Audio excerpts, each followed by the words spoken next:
Chapter 17. Back to Canterlot. Sunset couldn't stop thinking about how foolish she was. She had spent all this time trying to see the best in Carnage, compromising with him, and hoping he was changing for the better, but she was wrong. He was as cruel and malicious as he's always been. He still wanted to conquer the planet and infest humans with his kind, and he never had any intention of turning good like his kind back in Equestria did. He used her, saw her trusting nature, and used it to quietly gather strength before seizing full control of their body. Though now it might as well just be Carnage's body. Sunset couldn't move any of it, and she tried despite Carnage's warnings not to. She would choose something like an eye or a finger, and just strain and will it to move as hard as she could, with nothing happening. Her nerves simply didn't respond to her. Even as she grew stressed over the reality of what had happened to her, she felt no natural speeding of her heart or increase in her breathing. Her body just didn't obey her anymore. Yet, despite her inability to move it, she could still sense everything happening. Her eyes were seeing, ears hearing. She was completely conscious. And she was trapped. Carnage finished out the vacation days at the hotel, but didn't bother with swimming or anything else Sunset had planned on doing. He spent hours every day traveling and killing. He didn't care about the sorts of people Sunset had targeted. He went after anyone he considered to be worthless. Sunset could do nothing to stop him as he slaughtered hundreds of innocents, not even eating most of them, just reveling in the death itself. This will truly make the world better, he gloated to her. Her notions of greatness were childish. Concepts like good and evil didn't matter. What mattered was strength, ambition, a willingness to take what you want and the power to actually do so. So he let the strong, motivated, dominant humans live. Those he didn't see as worthy future hosts were killed. Sunset spent each day living in horror as she was forced to watch his actions, having to feel flesh split under his claws and blood spray them, taste the organs he feasted on. It was a nightmare. But she didn't try to argue with him or hold him back. He was serious about killing her friends if she did, and she wanted to keep them safe. So she let him rampage, instead trying desperately to think of a way out of this. How could she shake his control long enough to perhaps call for help? Or could she use her magic in any way to save herself? She has practiced before using her empathy magic in a reverse manner. Rather than seeing other people's memories and hearing their thoughts, she's been teaching herself to project her own thoughts and memories into others. Progress was slow, as despite her magic being equestrian, it manifested in strange ways here. But she was figuring it out. It took physical contact, but she has been successful before in touching one of her friends and communicating to them with telepathy. She may be able to use that even now. Magic didn't require the use of her nerves. As long as she could think, she should be able to do it. But she would have to wait for Carnage to touch one of her friends. Though it pained her, she would have to get him to shake one of their hands or hug them, and she would have only that one shot to use her magic. He would never give her another opportunity. Had to make the one time count. She shielded these thoughts carefully from him as she planned what she wanted to do. If Carnage made one mistake, it was teaching her how to think privately. He was unaware of her plan and seemed uninterested in monitoring her thoughts anyway. He was often caught up in his own imagination, which she unfortunately had to watch as well. But she told herself to stay optimistic and just bear it. She would get out of this. Carnage made no effort to keep up Sunset's relationship with her friends, unfortunately. He largely ignored her laptop, except to research places to visit or listen to music, so she couldn't see what was happening in any of her chat rooms. He would check her phone whenever a text or email came through, though. Twy was still trying to find out if Sunset was red, even more desperately now that the killings have taken such a savage turn. Their other friends have also started taking part in questioning her. Carnage responded the same thing to all of them. Of course, Sunset Shimmer wasn't going around killing people. Everyone needed to stop accusing her. They were all being ridiculous. It made Sunset so scared for them. She knew Carnage wouldn't hesitate to kill any of them if they bothered him too much. It was something she would have to communicate if she managed to make contact with one of her friends. They needed to keep their heads down and contact Princess Twilight using her journal. She would tell them where it was hidden and to steal it while she was in class. Break in if they have to. Luckily, her friends soon just left her alone about the subject, only sending casual texts and memes. Sunset appreciated seeing them, even if Carnage's responses were often short or neutral. He only put in minimal effort to sound like Sunset when he replied, and she hoped it didn't make her friends even more suspicious. Before long, the break was over, and it was time to head back to Canterlot. Carnage packed all of Sunset's stuff back up and paid for the room, then headed out. She hoped he would at least allow her some freedom to drive, but he didn't even do that much. He seemed set on keeping her as a passenger in her own body. When they got back to Canterlot University, Carnage wasted no time in taking everything back to the dorm room, wanting to get right back to his work. But as soon as he stepped inside, he sensed something off. He looked around, mumbling out loud as he set the bags down. Something feels wrong. We haven't been here in a while. Sometimes places can seem weird if you take a break from them, Sunset thought idly. No, that's not it. Carnage inspected the room closely. Things are ever so slightly out of place. Can't you see it?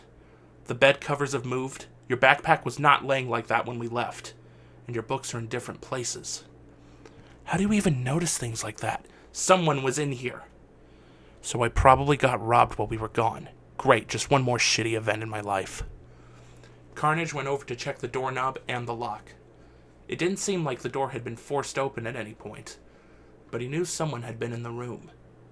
Gleaning from Sunset's memories what she considered most valuable, he checked for anything missing. The TV was left alone, when he opened the desk drawer, he found the magical journal still right where it should be. He opened it to the most recent entry, and there was no new writing. He snorted and kept checking the area, but nothing was gone. All the expensive textbooks were there, along with Sunset's games and movies, her guitar and clothes. Things had simply been searched, and that was it.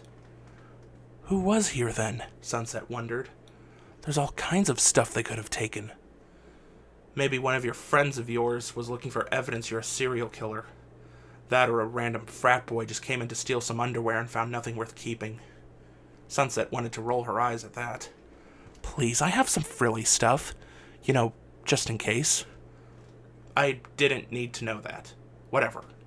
Carnage unpacked their bags just so Sunset wouldn't annoy him about it, then placed the laptop back in its place on the desk and plugged it in. Sunset's phone dinged as Carnage was preparing to go back outside. He growled and took it out. Now what? It was a text from Zinnia. You're coming back from vacation today, right? Carnage grumbled, but typed, Yes, just got back. The typing icon popped up, and Carnage sighed impatiently. Zinnia didn't take long, though, a new message soon appearing. Cool, I hope you had fun. Also, want to come over? Carnage had zero interest in doing that, but Sunset reminded him that it would be very unlike her to just blow off a friend, so he relented and agreed to meet with the other. Zinnia's apartment was within walking distance, but Carnage chose to drive so he could listen to music along the way. He drove with the top down, and the bass turned up high, loud enough that several pedestrians winced and shot the car dirty looks as it passed. Sunset sighed internally. Great, now he was making her look like the asshole she always complained about. She liked some good bass music herself, but she didn't like bothering other people with it. She fretted about how the meeting with Zinnia was going to go, hoping Carnage didn't do anything suspicious. On the one hand, she wanted someone to realize something was off and get her help. On the other hand, she wasn't sure if she could be helped, and didn't want Zinnia to get hurt or killed for trying. As long as you don't fight back, I won't harm your friend, Carnage thought to her. But even then, if she seems to be a threat, she'll make a nice snack. Sunset hoped Zinnia wouldn't pick up on anything then. She briefly considered if she wanted to attempt to communicate her with via telepathy, before deciding it would be better to choose one of the elements for that. Zinnia likely wouldn't be able to assist her like the others could, so she would hold off on that plan for now. The drive was quick enough, but it took a while to find decent parking. Eventually, Carnage just pulled into one of the empty spaces marked for apartment residents only, growling that he doubted the entire building was occupied, and he wouldn't be here long enough for anyone to notice anyway. Zinnia was waiting for them at the door to her apartment and smiled as she invited them in, and Carnage exchanged pleasantries with her in a manner perfectly identical to how Sunset would have. She understood now why he always paid such close attention to how she talked to people. He's been planning on taking over their body for a long time now. Zinnia led the way over to her couch and sank onto it, gesturing to the coffee table where she had laid out some snacks. I have some chips and stuff if you're hungry. And help yourself to whatever drink you want from the fridge. Don't mind if I do. Carnage went to check out the kitchen. It was fairly small and had a bar that overlooked the living room. A few pots of succulents sat near the sink, and Carnage ran a finger over a few of them out of curiosity before turning to the fridge, tossing open the door and examining the contents. There wasn't a lot, speaking to Zinnia's low budget, but there was an assortment of drinks ranging from bottled water to milk to soda. Sunset offered no input on what to drink. She was too nervous to think about that, feeling sick as she thought about how Zinnia had no idea that her friend wasn't truly herself, and was merely the puppet to an alien parasite. So now I'm a parasite? Carnage thought to her. Yes, you are. This isn't mutual anymore. It's not a symbiosis. You have me enslaved. You are just a disgusting parasite, and I can't believe I ever trusted you. Well, now that's the problem with your kind, isn't it? You're too trusting and forgiving. You saw my past. You lived with me in your head and body, and you knew my methods. And yet, you still believed I would never turn against you. You may think yourself smart, but you're just a sentimental, weak-willed fool. Carnage finally just grabbed a can of V8 juice and returned to the couch, sitting next to Zinnia. Ooh, good choice. I love those. Zinnia said. I'll admit, I don't eat vegetables as often as I should, so those are a good substitute. Yeah, but you gotta be careful, Carnage replied, turning the can around to glance at the nutrition facts and then looking at Zinnia. They're loaded with sodium, and that can be pretty bad for you too. True, but the low sodium ones just aren't very good at all. It's okay, I just eat less salty food if I have one of those. It was so bizarre listening to Carnage carry on a normal conversation with Zinnia. He was copying all her mannerisms, her tone of voice. Sunset could almost believe she was the one talking. But none of it was her, and she didn't even have the control to close their mouth or move their tongue. They shared chips as they chatted, Carnage telling Zinnia how the vacation went, and Zinnia in turn talking about what she's been up to. Sunset waited the whole time for Carnage to say or do something out of character for her, but it never happened. Though he did soon grow bored with the conversation and began glancing toward the window or at other things in the apartment, not fully paying attention to Zinnia. Sunset could feel his desire to do some local hunting. Zinnia didn't seem to notice the lack of interest, caught up in telling an animated tale about how she went out to a park full of wildflowers and got to hang out with the dozens of bees who were flitting between the flowers. She had no fear of the creatures and had actually sat among them for a while, occasionally reaching out to give one a pet, but mostly just watching them go about their business. Bees are pretty cute. It's sad how misunderstood they are, Carnage remarked, before sliding Sunset's phone out to check the time. I just realized classes start back up tomorrow and I have some work I'd put off. Oh man, I did that a few times back in high school. Zinnia said sympathetically. Can you believe some teachers actually give people big assignments before breaks? Like, what the heck?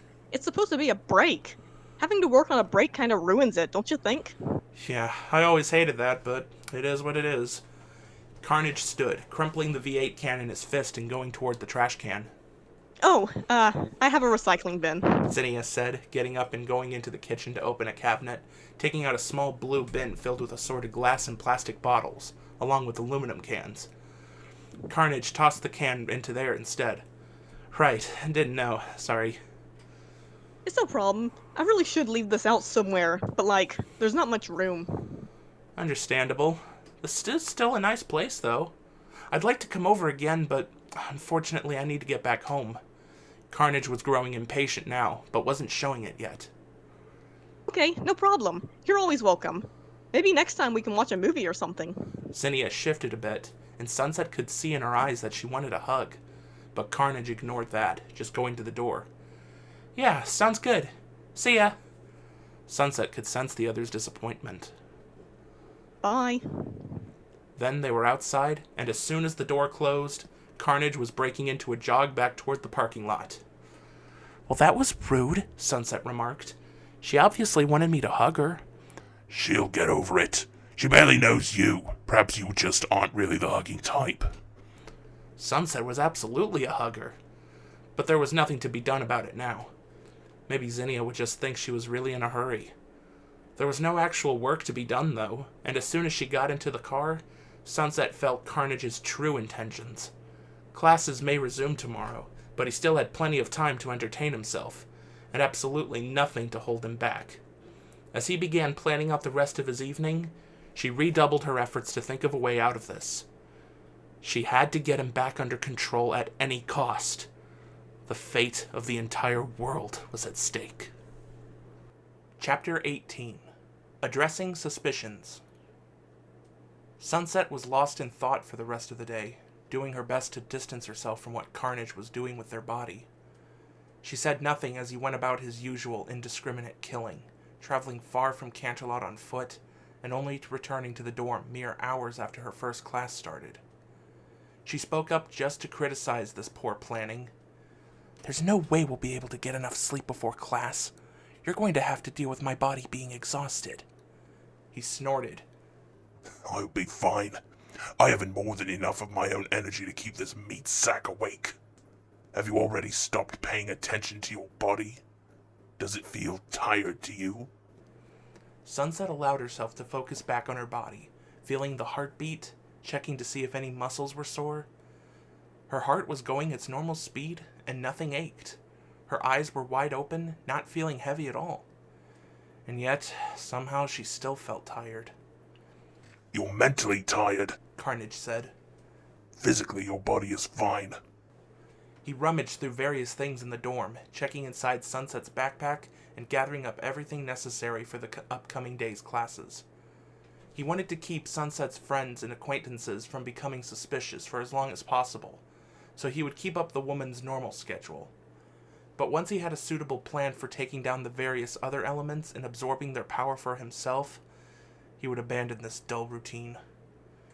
He could sense his host's mental fatigue as he prepared for the day.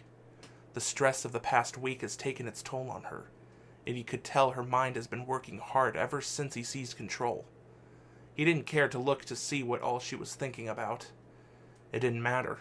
He just didn't want to hear her complain about being tired.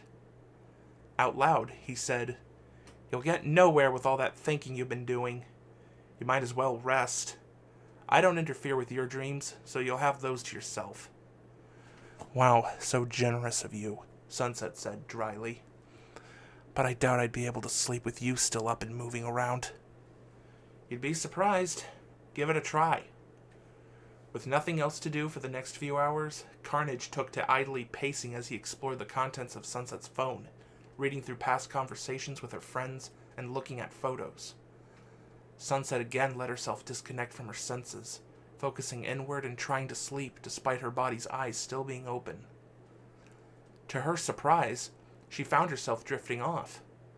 Her vision faded and her surroundings grew quiet. It was bizarre. Part of her was struggling to stay aware of what was going around behind her.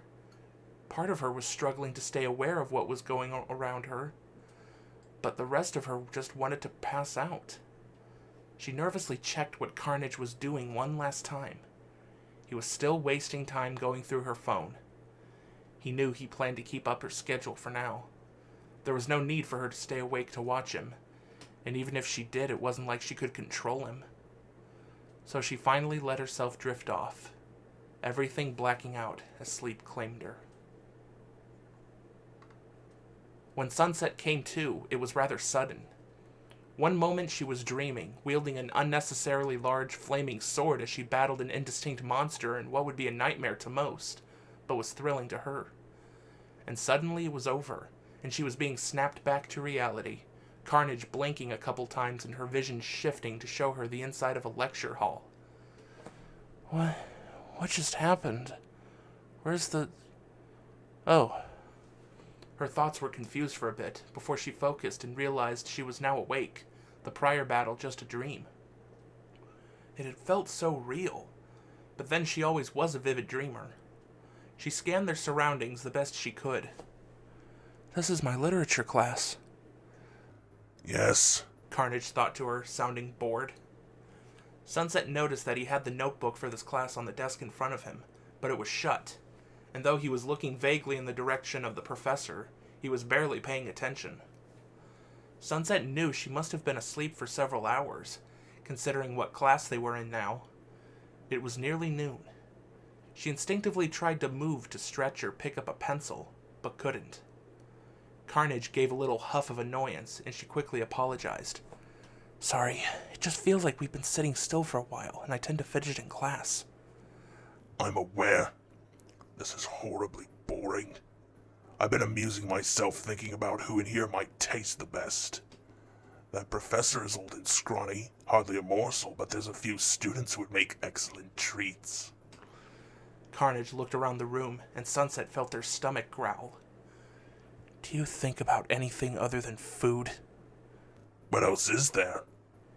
Sunset was about to respond, but while Carnage was checking out the other students, their gaze passed Twy, who sat right next to them. Sunset would have gasped if she could.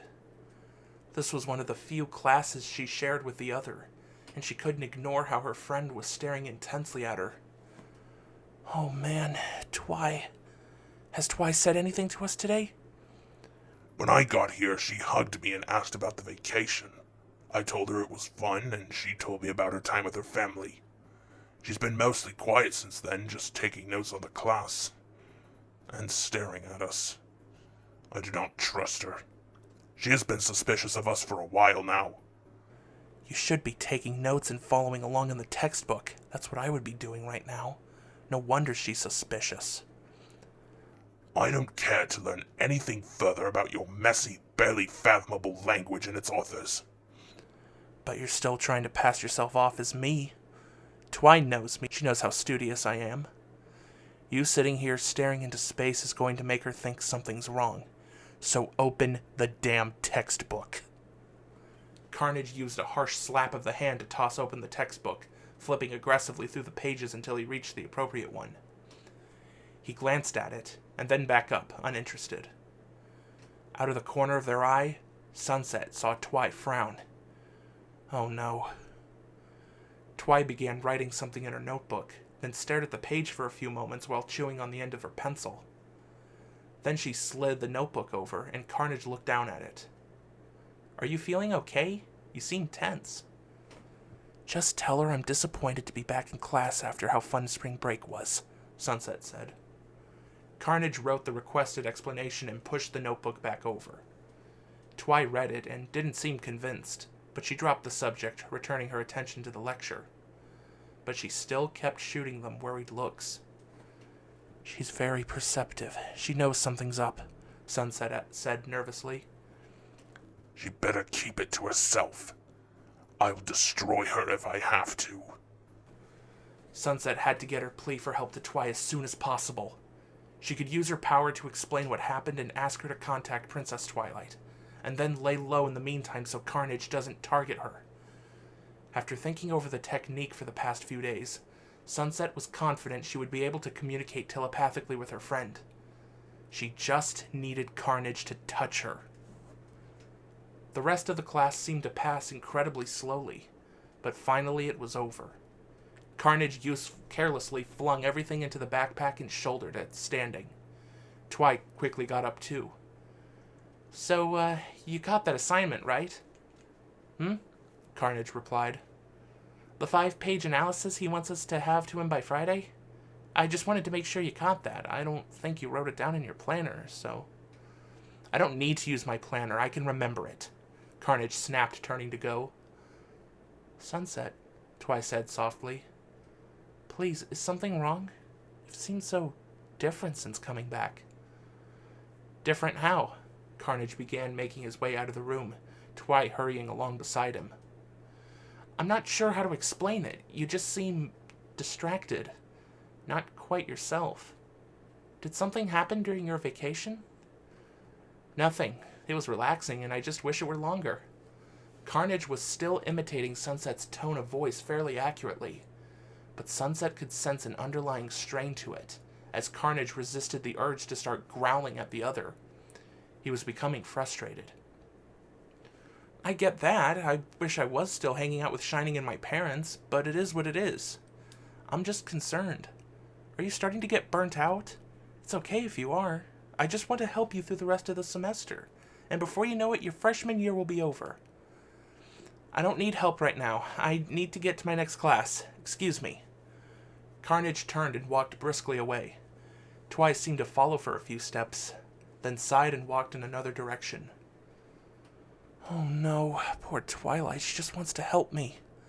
She thinks I'm stressing out about school and getting burnt out, on top of suspecting that I'm red. What are we going to do about this? We should kill her. No! All of my friends suspect me, and if you kill her now, that will probably just confirm it to them. So what? I can kill them too. They may have magic, but it's nothing compared to my might. You can't kill them! And why not? They're a threat. If I take them out, nothing left on this planet will be able to stand in my way. Sunset didn't know what else to say. She was terrified for her friends. She wanted to keep Carnage from targeting them for as long as she could, but she was powerless to stop him now. She began mentally struggling again to take control of her body, any control, to move a finger or even just blink. Briefly unprepared, Carnage's control slipped long enough that Sunset managed to half-turn them around back toward where Twi had gone. Then, with an audible snarl, he locked down Sunset's motor control and spun them in the other direction, nearly stomping as he headed outside. Stop fighting me! He roared in their mind, so loud that Sunset mentally flinched away from his thoughts. You are mine, and you will never be free of me. Fight back again, and I will make sure all of your friends suffer greatly at my hands. Especially that middling little bitch, Twilight. There was nothing else Sunset could do but whisper that she was sorry and retreat further back into her mind. She didn't want to resist anymore. She couldn't risk her friends' lives. Carnage seemed to wait for her to keep talking, but when she was silent, he gave a satisfied growl and turned his attention to where he was going, thinking about the next class with disdain, and then planning out what he was going to do that afternoon. Sunset just kept to her own thoughts, not wanting to provoke him. She wanted so badly to cry, and being unable to do so was almost physically painful. Eventually, they got through the last day of the class, and to Sunset's surprise, Carnage took her phone out to send Twi a text, asking if they could briefly meet up. She's still got more classes, Sunset pointed out, but she was quiet and respectful about it. I know. It will only be for a moment. That was worrisome. What was he planning?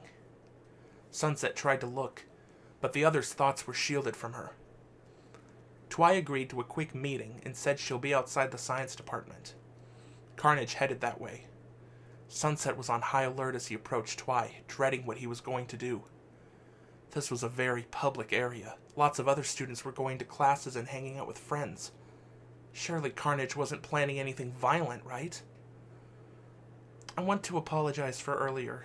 I guess I am getting burnt out, he said once he was close to Twi. He had gone back to perfectly capturing Sunset's tone, sounding apologetic. I just didn't want you to worry about me, since I know how much you have going on. Twi smiled in understanding. It's okay. It gets rough at the end of a semester, huh? But we're friends. It's natural for me to worry about you. Look, I'm sorry too. Me and the others keep questioning you about this red thing, and that was wrong of us. I can only imagine how much that's stressing you out too. I don't think you're a murderer. You would never do what that monster has been doing. And I have to admit that the patterns I noticed, well, they have to be coincidental. It can't be you.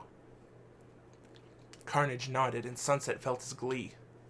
Of course not. That's not who I am. I totally get why you would be suspicious, but I promise I have nothing to do with it.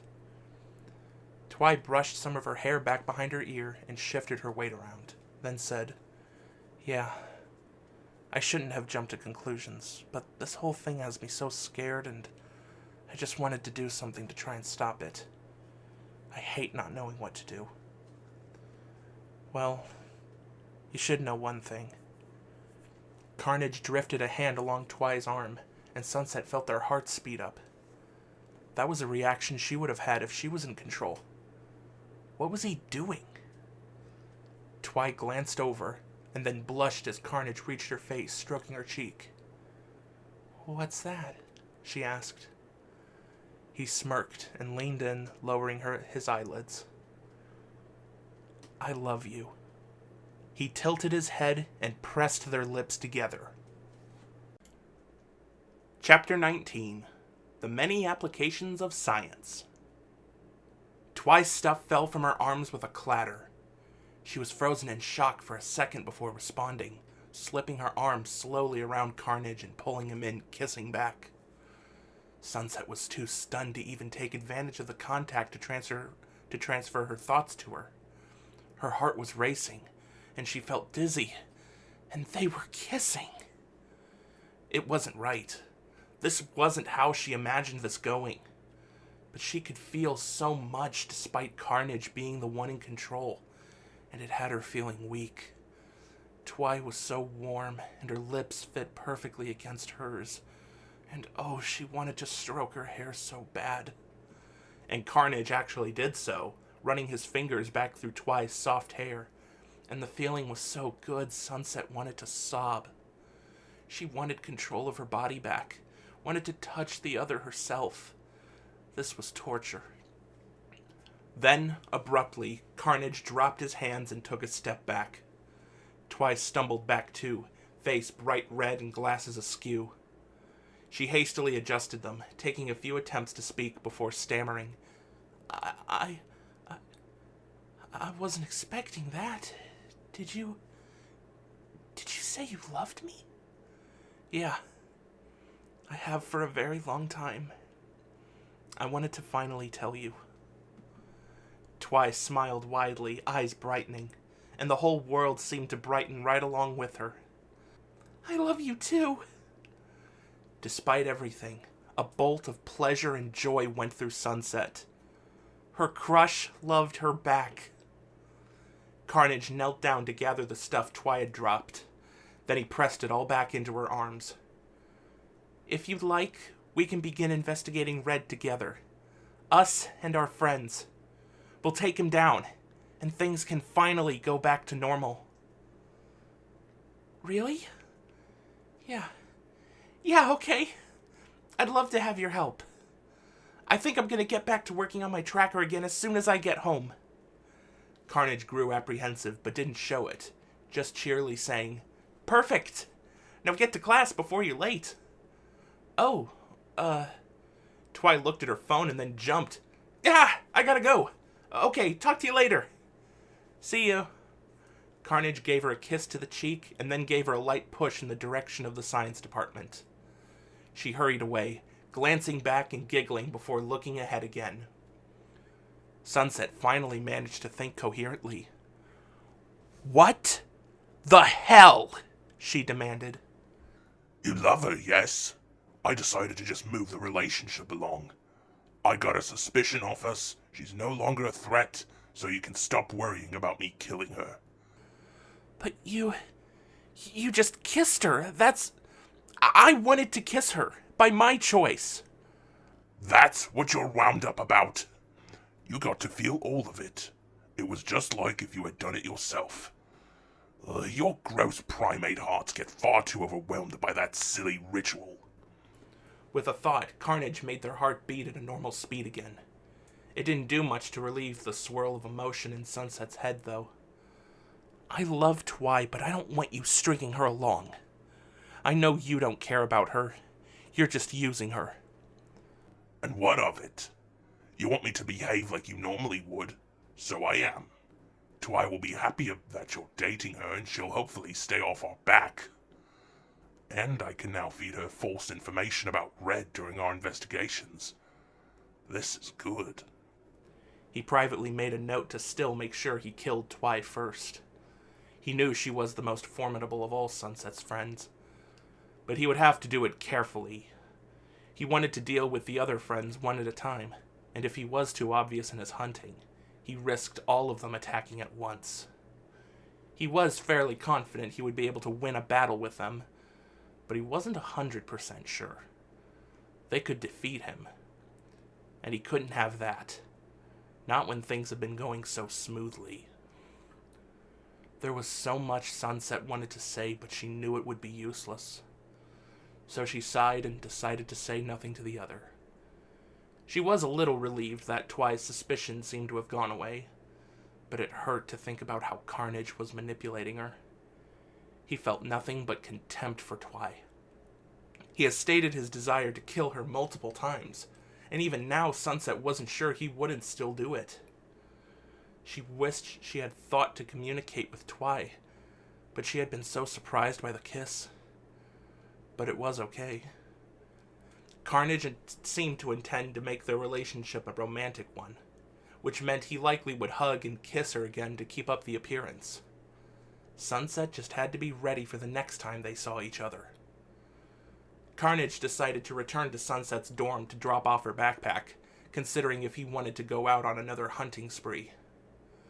Sunset suggested that he first do some of the homework they had received today.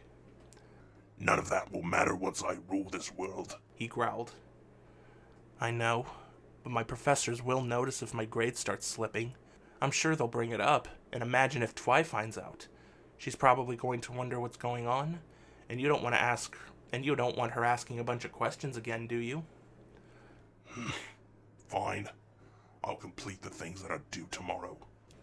He sat on the couch and used a tendril to grab and drag the backpack over, taking out a couple of textbooks. It only took a couple hours for him to get through everything. Most of the professors weren't assigning as much work, and were instead having their students prepare for their final tests. Sunset got the feeling Carnage wouldn't care to study for any of it. She wasn't sure he would even be continuing this act by then. She could feel his impatience, his longing to just completely abandon the college and spend every waking moment living up to his name. She wasn't privy to the specifics of his plan beyond conquering the planet and infesting everyone he left alive with Clintar, but she knew it would be horrendous. She needed to inform Princess Twilight and have her come and stop Carnage as soon as possible. She and Venom were probably the only ones who could. There, Carnage said out loud, getting up. That was irritating. He checked the time. It was still fairly light out, and he preferred using the cover of darkness, so he spent the next few hours entertaining himself on Sunset's laptop until nightfall. He was up the moment it was dark enough for his liking. Finally. Time to have some fun. Taking only the keys to the dorm, he headed outside. He walked around for a bit, going out toward a nearby neighborhood and finding a place to hide before suiting up, wrapping his superior form around his host's pathetic one and straightening up. He wasn't going to be out long, he just wanted to pick off one or two people before getting some rest for the night. It was an easy affair. He trotted the streets without care for who saw, relishing the fearful screams of the residents, before honing in on an elderly couple who were out in their yard and charging for them. Though she knew it was hopeless, Sunset still pleaded for him to leave them alone. They didn't deserve it. He commented that they would be dying soon anyway. She did her best to close herself off from Carnage's senses as he dove towards his victims, but she couldn't block out the screams. It was over with a few chomps of Carnage's maw, and Sunset wanted to retch at the feel of the flesh and bones going down their throat. The feeling she enjoyed so much when they killed those she saw as unworthy of life was now disgusting to her. She never should have let herself start enjoying the kill. Should have never let Carnage gain her trust. Carnage gave a last few gulps, and then fled as a nearby homeowner fired a gun at him. The bullets missed, and he was gone before the homeowner could even reload. Not that it would have mattered, his hide was far too durable for a gun of that caliber to bother him. His appetite satisfied, and his host suitably upset, he made his way back toward the college once more. Nothing like some fast food after a long day. He had crossed back into college property before he realized he needed to find somewhere to hide himself back under Sunset's skin. He examined the area before deciding it was deserted enough, instead just slipping into the shadow of a building and crouching down as he got ready to change. Then he registered movement somewhere behind him and whipped around, razor-sharp tendrils defensively rising from his back. There, several yards away but within easy striking distance, was the purple-hued human female that his host was enamored with. In her hand she held that blasted tracker, and her eyes were wide and horrified. For a tense moment they stared at each other. Carnage heard only silence from Sunset, but took pleasure in the fear that consumed her. Then, once he had his fill, he lunged for Twy. Might as well tie up that loose end now. Then he wouldn't need to bother with the romantic shit at all, and you'll have a huge threat neatly out of his way. Twy suddenly jumped up and backward, going far higher than Carnage expected, dropping her tracking device as she flung her hands out. He made sure he crushed the tracker beneath a foot. Then he looked up, expecting her to land, but she instead hovered there in the air above him, magenta energy glowing around her palms, and he realized she was using her telekinesis to levitate. "Why?" she whispered, eyes pained and tears streaking her cheeks. "Why did you kill those defenseless people? Why are you doing all of this?" Carnage gave her a wicked grin. They were weak and did not belong in the world I will soon build. They deserve their fate, just as much as you deserve yours. With a roar, he leapt for her. She managed to dodge his hands, but was struck across the side by one of his tendrils. She grunted and lost control of her magic, hitting the ground. She struggled to her feet, and then took off running, accessing the magic of her geode to pony up and begin flying, staying low to the ground but still moving fast. "No!" Sunset screamed when Carnage moved to follow, fighting back against his will. He was surprised by the ferocity with which her mind attacked his, like a wave crashing against him and making him step backward, giving Twy time to make it nearly halfway across the campus toward the dorms. Then he fought back, crushing Sunset's will back under his and making her cry out in agony as punishment for distracting him like that. While she tried to recover from the painful mental blow that had felt like railroad spikes piercing her skull, Carnage charged after Twy. He caught up with her quickly and got between her and the dorm building, leaping and slamming into her with a shoulder. She was knocked from the air and hit a sidewalk, gasping in pain. Her arms and face getting scraped as she rolled across it and came to a stop in the grass, wheezing for breath. "Please, please, run!" Sunset begged, again trying to keep Carnage from attacking. She didn't care how much he would hurt her for it. As long as she could keep Twy alive, she had to fight. He again subdued her will, though she could feel his fury at having to fight with her. He again inflicted searing pain upon her mind, an anguish so awful she could swear her body was being torn up with red-hot blades. Yet it was all just in her head. She was even more scared of him now. His cruelty truly knew no bounds. You've only begun to see what I'm capable of, he snarled at her. Twy winced and flapped her wings, only to realize one was broken and she couldn't fly with it. She started running again, this time toward the science department. Carnage hissed and bounded after her. Used to Sunset's attempts to fight back, he was able to keep her will at bay, now, even as he focused on the chase. Twy occasionally used her magic to propel herself forward, keeping just out of reach of Carnage's tendrils, before reaching the doors to the department and flinging them open, rushing inside. Then there was the sound of several objects slamming against the doors. Carnage reached them and saw that Twy had yanked desks from classrooms inside to barricade the doors with. He rolled his shoulders and lowered his head, putting on speed and busting right through the doors with little effort. The desks were hurled aside, and he grinned as he saw his prey yelp and run up a flight of stairs at the opposite end of the hall. He liked a good challenge. He followed her. There were no classes in here at this hour, so there were no students around. No one to get in the way. He located Twy on the second floor, seeing her go through a nearby door. The signs in the area informed him that this was where many labs were at, and once he ripped down the door they had gone through, he found that this was a storage area with many boxes of supplies and bottles of chemicals on the shelves. Twy had crossed to another door that led to a lab and was pulling on the handle, but it was locked. She held her hand in front of it, and her magic glowed around both her fingers and the keyhole. And as her fingers twitched, Carnage's acute hearing picked up the clicking of the pin mechanism. He had an idea who might have gotten into Sunset's dorm over the break. She had searched it for evidence, no doubt. He lashed a tendril across her wrist from a distance, and it snapped easily. She cried out and shrank away from him, trying to flee, but she was backed into a corner of the room and had nowhere to go. Carnage enjoyed the terror on her face, the way she began shaking as she realized how badly she messed up coming in here. It was a good chase, he had to admit, but now it was over. He tuned out the pleading and shouting of his host, continuing to shrug off her attempts to stop him. After a quick glance at the surrounding supplies, Carnage gathered 2 large bottles off the shelves. Oh, what deadly things your science department has just laying around in here, he said as he lifted the 2 bottles high. Even in her panic, Sunset could read the labels on the jugs he had chosen. One was ammonia, the other was bleach.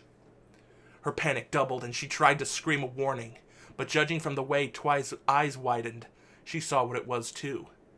And then Carnage slammed the bottles so hard into the floor beneath them that the bottles burst open, the chemicals spilling out and mixing into a huge puddle. A pungent odor filled the room as the chemicals reacted, billowing out harsh chloramine gas. Twy immediately gagged and began choking on the toxic vapor, her eyes watering. She scrambled backward out of instinct, and upon hitting the wall, dove to the side and tried to run past Carnage, desperate to escape the gas. She finally managed to get the door to the lab unlocked with her magic and dive through. But he was quick to grab her, lifting her and hurling her through the room.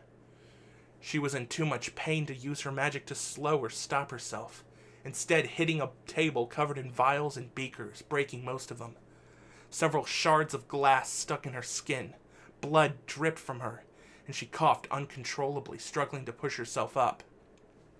Carnage muttered to Sunset, "This is for resisting me. Thanks to you, her death will not be quick." He crossed the room and seized Twy by the throat, lifting her. Sunset begged for him to spare her. She would never fight back again. She'll be quiet. Just let Twy go. But he didn't listen, holding Twy in place while using a tendril to swipe a Bunsen burner from another table and bring it over, plugging it in and watching a blue flame burst up from the tip. Twy gasped and squirmed to free herself as Carnage shoved her down toward the burner, managing to plant her hands on the table and keeping her face mere inches from the dangerous flame, though her long hair ended up falling forward into it, catching fire. The smoke worsened her cough, and she clawed at the table, stomping her feet and flapping her wings as she tried to get back away. But Carnage's grip was unrelenting. "Honestly, don't you know lab safety?" Carnage chuckled darkly. "The long hair should be tied back!" Saying this, he switched his grip to seize a fistful of her hair, yanking her away from the fire, only to swing her around and plant her face into a cabinet. There was a sick crack as her nose broke on impact, and she wheezed as blood went down her throat. He threw her to the floor, expecting her to crumple, but instead she pushed herself up and met his eyes, breathing shallowly, glaring at him through shattered glasses. The fire in her hair had luckily gone out, but there were still singe marks along her face from how close it had gotten. "Get up, please get up and run," Sunset willed her. "You can't win this." Twy spit blood out of her mouth and took her glasses off, tossing them out of the way. One of the lenses had broken and embedded in her brow, but she plucked it out and dropped it too before standing. Carnage had to admit he was impressed. "You aren't as pathetic as you look," he said. "I can't wait to take your power for myself." Twy spread her arms. "Just you try." Magic glowed down the entire length of her arms, and there was a rumbling from behind Carnage. He sensed the movement of several inanimate objects, and turned around in time to get nearly a dozen chairs hurled into him leg first, moving so fast the metal pierced his skin and made him shout in pain. He hadn't expected that to hurt. Her grasp on her magic was incredible. "Twy's amazing. You should know that from my memories," Sunset said, unable to help being proud of the other. As amazing as she may be by human standards, she's nothing compared to me. Several whips of his tendrils and claws, and the chairs fell away, clattering to the floor. He ripped a desk from the floor and threw it in retaliation. Twy's eyes widened, and she hastily flung up her hands, but without her glasses, she misjudged how far the table was and was struck by it. It crashed against the wall with her behind it, the dull thud accompanied by a few cracking sounds. Sunset could only watch through Carnage's eyes as he approached the desk, fearing the worst. What had broken? Twy's ribs? Her arms? Her skull or spine? To her relief, when Carnage tossed the table aside, Sunset was able to see a thin magical aura around Twy. She had shielded herself from the brunt of the impact, but was clearly dazed. The cracking had seemed to just be the wall behind her. Her aura fizzled out after a few seconds, and Twy slumped, groaning, her eyes fluttering shut. Her wings and pony ears vanished. Running out of energy, I see, Carnage said, chuckling. It was quite a fight, but it's over. He picked her up by the neck and dragged her through the room. She was still conscious but could barely move, weakly hitting his arm. "Let go of me, monster!" she shouted. "You'll regret this! I mean it! Put me down!" Sunset might not get another chance. If she could telepathically talk to Twy and then distract Carnage one more time, maybe Twy would be able to get away and get help. She focused, drawing on her magic as she thought about everything that has happened to her leading up to this moment, willing those memories to go to Twy, needing her to see it all. She felt the magic begin to spark and grew hopeful. It was going to work. Twy's eyes were starting to get that glazed look that Sunset herself had whenever she saw someone else's memories. But then Carnage felt the flow of magic through their body and suddenly threw Twy forward, breaking the contact. Even now you continue to defy me, Carnage hissed in Sunset's mind. With a small effort, he tore through her mental barriers to see what her intentions were. It made his anger grow. So that's what you've been planning. Have you not learned? You're beyond help now. Your friends cannot save you. And for your defiance, I will make sure your closest friend suffers even more. You will learn your place. He kicked Twy along, throwing her back into the supply room and stalking in there after her. He could hear her coughing and groaning on the floor, trying to stand but simply not having the strength anymore. But he still wanted to move fast before she recovered. He considered his options as he looked at the various chemicals, and his grin widened as he landed on one in particular. Oh yes, He purred with delight. that will do nicely. He pulled over an empty plastic tub and tossed the lid off. It was a little small, but a human could still fit inside with some minor folding. Then he retrieved his chemicals of choice. Several large bottles of hydrochloric acid, which he uncapped and began pouring into the tub. Sunset quickly started pleading with him again. Deep down, she knew it was hopeless, but she couldn't just watch this silently. "Oh, no, Carnage, please don't do this to her. I'm sorry. I'll never fight you again. You can do whatever you want. Let her go, and you'll never hear a word from me again. Please!" Shut up! You had your chance to submit to me and you refused. You don't care what happens to you, but you do care about your friends, and it will be your undoing. If killing them keeps you in line, then so be it. At sunset, Carnage finished pouring all the bottles out and picked Twy up once more, gazing into her eyes, relishing the fear within them. I don't believe in warning shots. That said, he plunged Twy into the tub. Chapter 20. Broken. Sunset screamed in her mind, and Twy screamed out loud, so high and haunting that Sunset knew she would never forget the sound. Even worse, Sunset was unable to look away or block out any noise like she usually could, so she was forced to watch as Carnage shoved Twy down into the acid, keeping her head above it but completely submerging her torso and hips. It went up past her thighs, splashing onto her arms and legs, and she flailed wildly as it was already beginning to eat away at her skin. In a burst of adrenaline, she raised her hands and then yanked downward, and several shelves collapsed on top of Carnage, knocking him to the floor. He was forced to let go as he was pinned under all the weight, but he hurried to shove the shelves away, throwing most of them in his anger. She took the opportunity to scramble from the tub, but he used a tendril to hook onto her and stop her in her tracks. As soon as his hands were free, he pushed her right back in. Twy began clawing viciously at her face. Twy began clawing viciously at his face when she fought back, thrashing wildly, and he leaned his weight onto her to keep her pushed into the acid. It was mildly irritating to his own skin, but that was nothing compared to what it was doing to her. Her skin was being burned away, flakes floating off of her and drifting to the surface. And it was with horror that Sunset began to see what appeared to be muscle in some spots. She could only imagine how much pain the other was in, yet she fought anyway, refusing to go down easy. The smell was awful too, and Sunset would have thrown up if Carnage didn't have that reflex under his control. And to think, He murmured to her. I can do so much worse than this to the rest of your friends. Remember that. He flashed one of his wicked smiles at Twy as her struggling slowed. It wasn't by choice. Her muscles were deteriorating and the pain was overwhelming, the acid collapsing many of her veins, sending her into shock. It wouldn't be long now, but he could still hurt her even more in her final moments. He lifted Twy's face and leaned in, sliding part of his skin on his head aside, so she could see Sunset's face under it.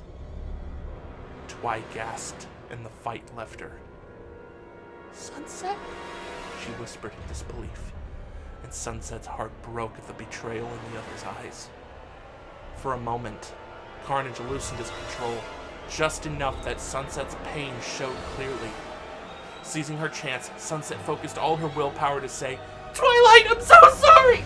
Then Carnage gagged her, covering her face back up so he could smirk devilishly at his victim. Realization dawned on Twy's face. In a flash, she understood it that her friend wasn't in control. She narrowed her eyes and her geode shone, magic glittering under it, magic glittering around it.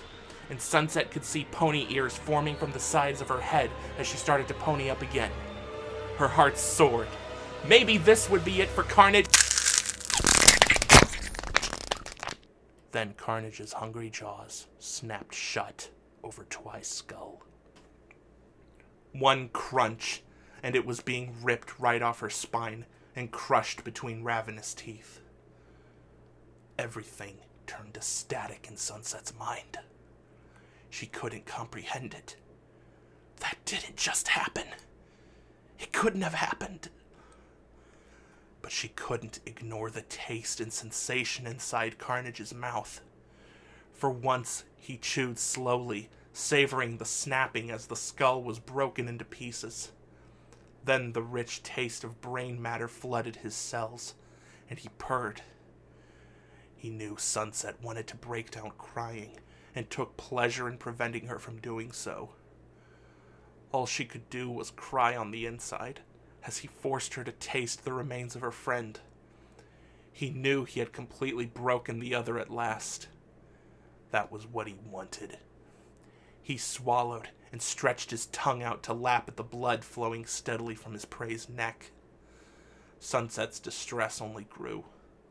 She was trying to distance herself from what was happening, to disassociate from what was no doubt a living nightmare. But he didn't let her. She was going to feel all of this. She deserved it. Sunset couldn't even describe the agony she was in. This was far worse than any of the previous pains he's inflicted on her. She didn't even have the strength to yell at him, to plead, to do anything but just watch in absolute misery. Carnage was satisfied with his work. He plucked Twy's necklace from what remained of her neck and looked it over before tossing it down his throat too. The magic within it flowed through him, and he instinctively understood how to use it, as his host was quite adept with equestrian magic. He lifted a hand and focused on a nearby box. It floated up from the ground. Amazing, he declared. this takes no effort. All I have to do is think and... He hurled the box straight through a window. He cackled and looked back down at the body. Excellent. I'll be able to accomplish much with that power. Just think of what I can do once I collect the rest. There was nothing quite so exciting as feeling his host grow even more terrified. I thought you weren't going to hurt them as long as I cooperated. Change of plans. Your cooperation will ensure their deaths are quick. But there will be no place for them in my future world. Can't have heroes around trying to fight back now, can we? He returned his attention to the body in the tub, impressed with how much he has already dissolved off it. He pushed it down further, snapping a few limbs back before managing to completely submerge everything. So, don't resist, or their deaths will be even more painful than Twilight's. Got it. She was utterly broken. Okay, she said softly. She didn't say anything else, just looking at what remained of Twy as Carnage watched her dissolve. She wanted to die. She didn't deserve to be alive after allowing this to happen. She never should have allowed Carnage into her. She should have immediately told her human friends and Princess Twilight about this. Maybe it all could have been prevented. It felt like there was a void in her chest where her heart used to be. Everything felt numb. She kept hoping that this was all just a nightmare, and she would be waking up at any moment. But really, she knew. She knew Twy was dead, and it was her fault. Carnage stayed there for hours, just to see how much the acid would eat through the body. It was highly corrosive, and seemed to completely remove all traces of skin, as well as going through the layers of fat and muscle underneath. He wouldn't doubt that it would eventually destroy the body entirely, but he didn't want to wait that long. This has been fascinating, but his host had fallen into a deep depression and was no longer acknowledging what was happening, which took a good bit of the fun away. But he had made his point. So he got up and lifted the bin, giving it a few swirls before pouring all the contents down his throat. The acid stung, but was fairly invigorating, while the meat within was soft and soup-like as he gulped it down, absorbing even more power from the remains of this world's element of magic. Delicious, he said once he was done. He took the bin back into the lab with him as he looked around at the destruction left by the fight. It was quite the battle. He admired the splatters of blood the human had left on the cabinet he slammed her into, and the floor. The Bunsen burner was still going too. He decided to just leave it. Wasn't his problem that the building burned down. That or he'd run out of gas. Either way, he didn't care. He left the mess behind and headed out of the building, aware that there were cameras that had no doubt caught the chase through the hallways. But the rooms themselves hadn't seemed to contain cameras. Though if they did, he will take great joy in finding video footage of the fight later. Might be fun making his host see it all over again. Under cover of darkness, he found a place outside to hide so he could transform back, taking on the innocent-looking form of his host. As he walked, he saw the occasional stray student and waved casually to them. He was soon back in the dorm building and letting himself back into Sunset's room, locking the door behind him and going to pick up her phone. It was quite late now, and he decided to treat himself to some rest. He had a feeling tomorrow will be an exciting day. He took the phone with him over toward the bed and set some alarms for about an hour before the first class of the day, then checked in with his host as he laid down. She acknowledged him, but didn't really speak. She was emotionally exhausted and had pretty much shut down, not really thinking about much of anything right now. It was like a cold blanket had just draped over her mind. He liked that far more than the bitching. "Sleep well," he whispered, then began laughing as her mental presence seemed to curl in on itself and whimper. She was hardly a shell of what she once was. Good. He couldn't wait to move forward with his plans. Sunset hadn't thought she would even be able to sleep, but mental fatigue made her pass out within minutes of Carnage closing his eyes. She was plagued by nightmares, though, seeing Twilight's death over and over, at first like it really happened, and then her mind subjecting her to the many different ways it could have happened instead.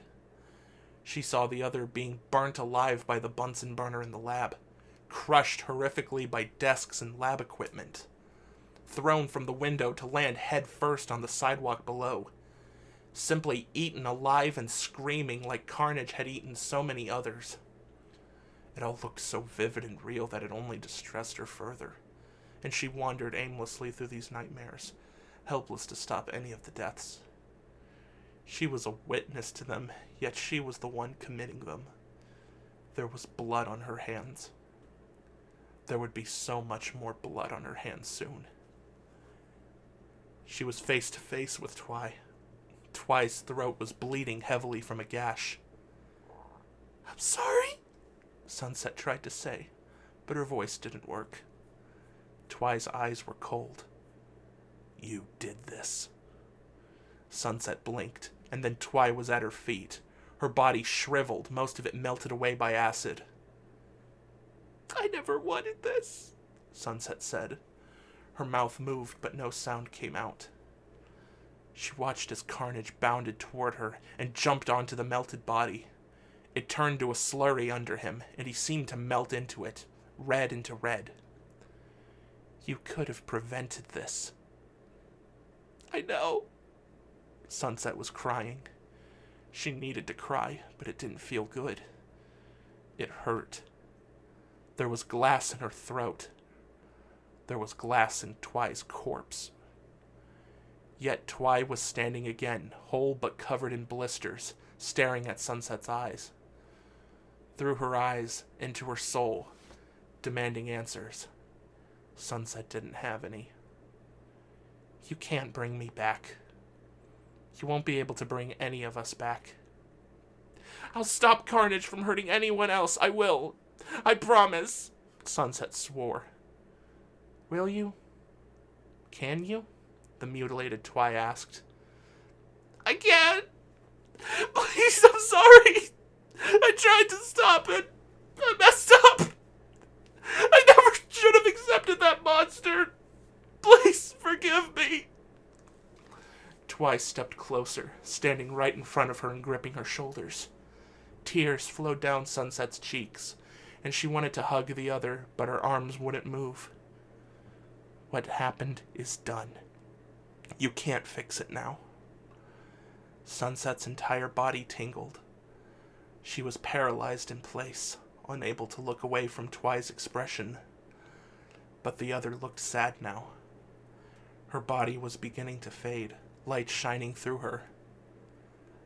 "Don't go," Sunset whispered. "I have to. You must carry on without me. Don't lose hope." Twi brushed a hand through Sunset's hair, and then leaned in to kiss her. The brushing of their lips allowed Sunset to move at last, and she grabbed onto her, holding her close, crying as she tried to feel as much of her as she could. But then, within seconds, the other's warmth was gone, and there was only cold surrounding her. Everything grew dark. Twilight!" Sunset sobbed, reaching for her love that was no longer there. "Come back! Please! I'm sorry!" She fell onto her knees, covering her face as guilt and sorrow flooded her. "I'm sorry." The bone-deep cold enveloped her, and it felt like she was falling. Then her eyes were open, and she was on her back, staring straight up at the ceiling of her dorm room, her cheeks wet with tears and face aching. She tried to move to get up, but couldn't. You're finally awake," Carnage muttered, wiping an arm across their face with a disgusted groan. "It seems my control of your body loosened a bit while we slept. Whatever you were dreaming about made you start crying. Gross." They were breathing hard too, Sunset noticed. Her throat felt thick and she tried to swallow to clear the feeling, but couldn't even do that much. It was always hard waking up from a dream where she could move to a reality where she was a prisoner within her skin. She thought about last night, both what happened to Twy along with her nightmare, and grief welled up heavy and painful in her chest again. She was still struggling to come to terms with it. She didn't think she could ever fully accept it. Her best friend was gone. Forever. Because of her. Because of you, yes. Because you trusted someone you never should have. But don't worry. You'll have plenty of time to accept what you did. Maybe, once we rule this world, you'll even recognize how necessary it was. Now let me show you something. Carnage pushed himself up and crawled over to the wall to look out of the window over the bed, which had a nice view of the campus, including the science department. It was still fairly dark out, dawn just barely breaking, but the street lamps provided enough light to show that the building was surrounded by people. The entrance blocked with police tape, with several emergency vehicles around it. Looks like our little adventure last night has been discovered. Why don't we go see what all the buzz is about? Sunset didn't want to go anywhere near that place, but she had no choice in the matter. So she was quiet as Carnage hopped up, dressing and strolling downstairs to head toward the crowd. Chapter 21. Breaking the News. Carnage wasn't stopped as he picked his way through the crowd, glancing around at people's faces, seeing mostly confusion. Apparently, they didn't yet know exactly what had happened, just that it was something huge. There were whispers from people suggesting what could have happened to lead this many cops and forensic investigators coming out. Did they bust a meth lab inside the building? Did someone get killed or hurt working on an experiment? Though there weren't as many paramedics as they would have expected if that was the case, it seemed to be a criminal matter. Carnage smirked. They had no idea what was in store. He saw some of his host's other friends scattered in the crowd, Rarity looking sleepy but curious, and Rainbow pacing around trying to get a good view of things. Reaching the police tape, Carnage began listening to what the officials on the other side were talking about. He could see that the broken doors from him going into the building were marked as evidence, and an investigator was taking a picture. Working on some of the video footage, getting it copied right now, one man was saying. But we watched it already. It was that same monster who's been responsible for most of the massacres recently. Red. The cop he was talking to nodded somberly. It was chasing a girl into there, right? Right. None of the footage shows her coming out. There were sad murmurs, and some of the other students who overheard began spreading the information around. Noticing this, the officials quickly moved further away from them to continue their talk. Carnage smiled and wandered over to the closest friend of Sunset's he could see, that being Fluttershy, who had just arrived. I saw flashing lights through my window and it woke me up, Fluttershy said, yawning and rubbing her eyes. What's going on? Not sure, Carnage replied, forcing his expression into a mildly concerned one. I came over to see too. Sounds like it was Red, though. Fluttershy tensed. Red? She squeaked. Several others around them shot them surprised and then scared looks, before quickly talking among themselves, some moving further from the building. Cameras caught footage of him chasing someone in, Carnage continued. They didn't see the person come out. Judging from all this, it's quite a mess in the science department. But I don't know all the details yet. Oh no, how awful. I never thought he'd kill someone here. Fluttershy shook. Carnage felt his host's desire to reach over and pat the others back to comfort her, but he ignored it. So close to us. It's scary, huh? I think Twy was right. We all need to do something. See if we can find him and use our magic to defeat him. Fluttershy nodded. Yes, this is getting out of hand. Have you seen Twy out here? She's usually up early. She should have seen all this. Carnage shook his head away, delighting in the way Sunset wailed in his head. Haven't seen her. Perhaps she was up too late and ended up sleeping in. Maybe. I'll text her. Fluttershy took her phone out and sent a message. While they were standing there, Rainbow sped up next to them. "Either of you know what's going on?" "No more than you do, I'm sure," Carnage replied lightly. They had no idea what had happened, but there was no doubt that would change soon. All it would take was the police revealing the contents of the camera footage, though it might take a while for that to happen through official channels. He scoured his host's brain for info on how this sort of thing usually worked out. Usually, once a victim was identified, the family was the first to be notified, and news outlets weren't supposed to report names until then.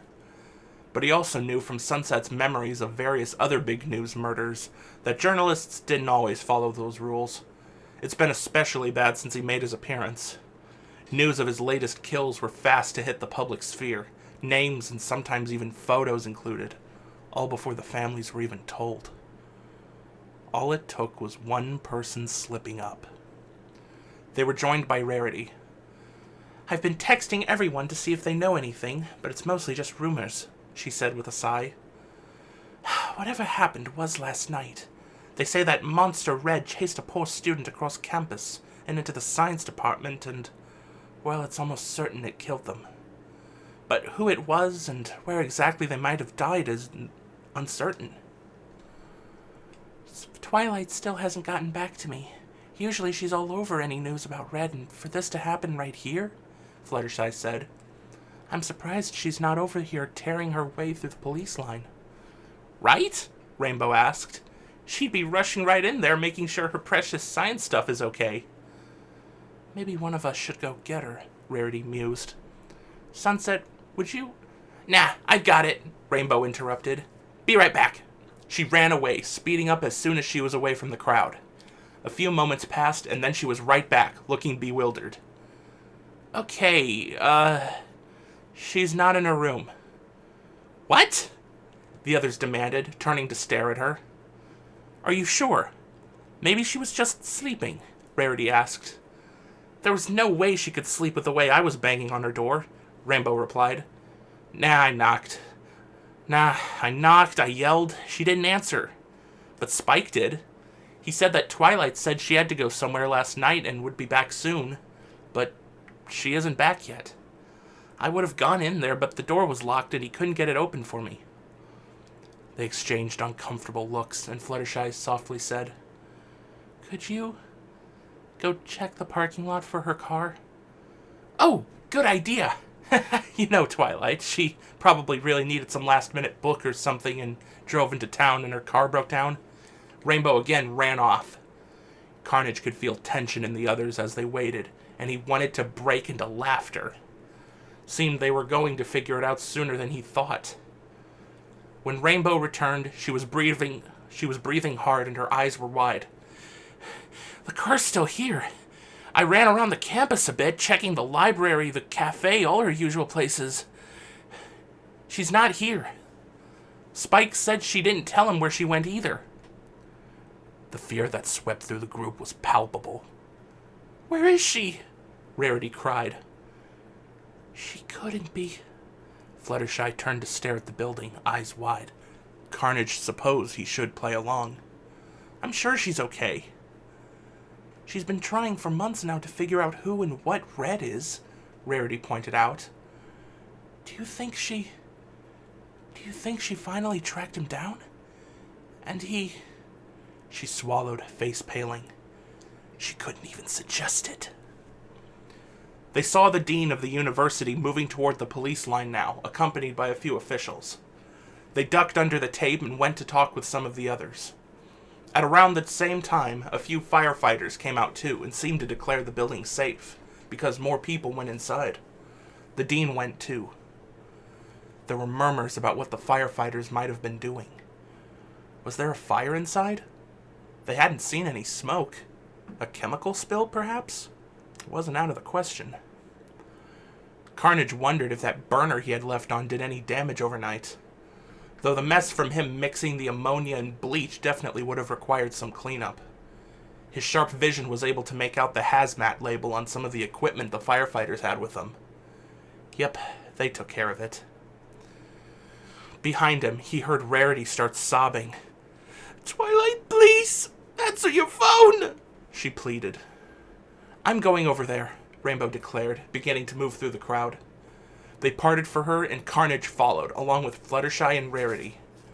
As soon as Rainbow got to the tape, she called, "Hey, is Red behind this?" She got some vague shrugs, and someone carefully said, "We're still investigating the cause." "I know you know already. There's cameras all over the place. What happened? Was another student killed? Tell us." Emboldened by Rainbow's demands, the other students began chanting, "Tell us!" along with her. A few cops came over to try and calm things down, asking people to step back. They couldn't reveal anything until they knew for sure. And if there had been a death, they said, the next of kin would be notified first. "But you'll tell us if somebody died, right?" Rainbow insisted. After some conversation, someone who looked like a member of the FBI came over to talk to everyone, getting out a megaphone. "I know you're all very upset, but please relax and let us finish our investigation. What I can tell you is that yes, the serial killer known as Red was here. We confirmed while reviewing security footage that it pursued a female individual into this building.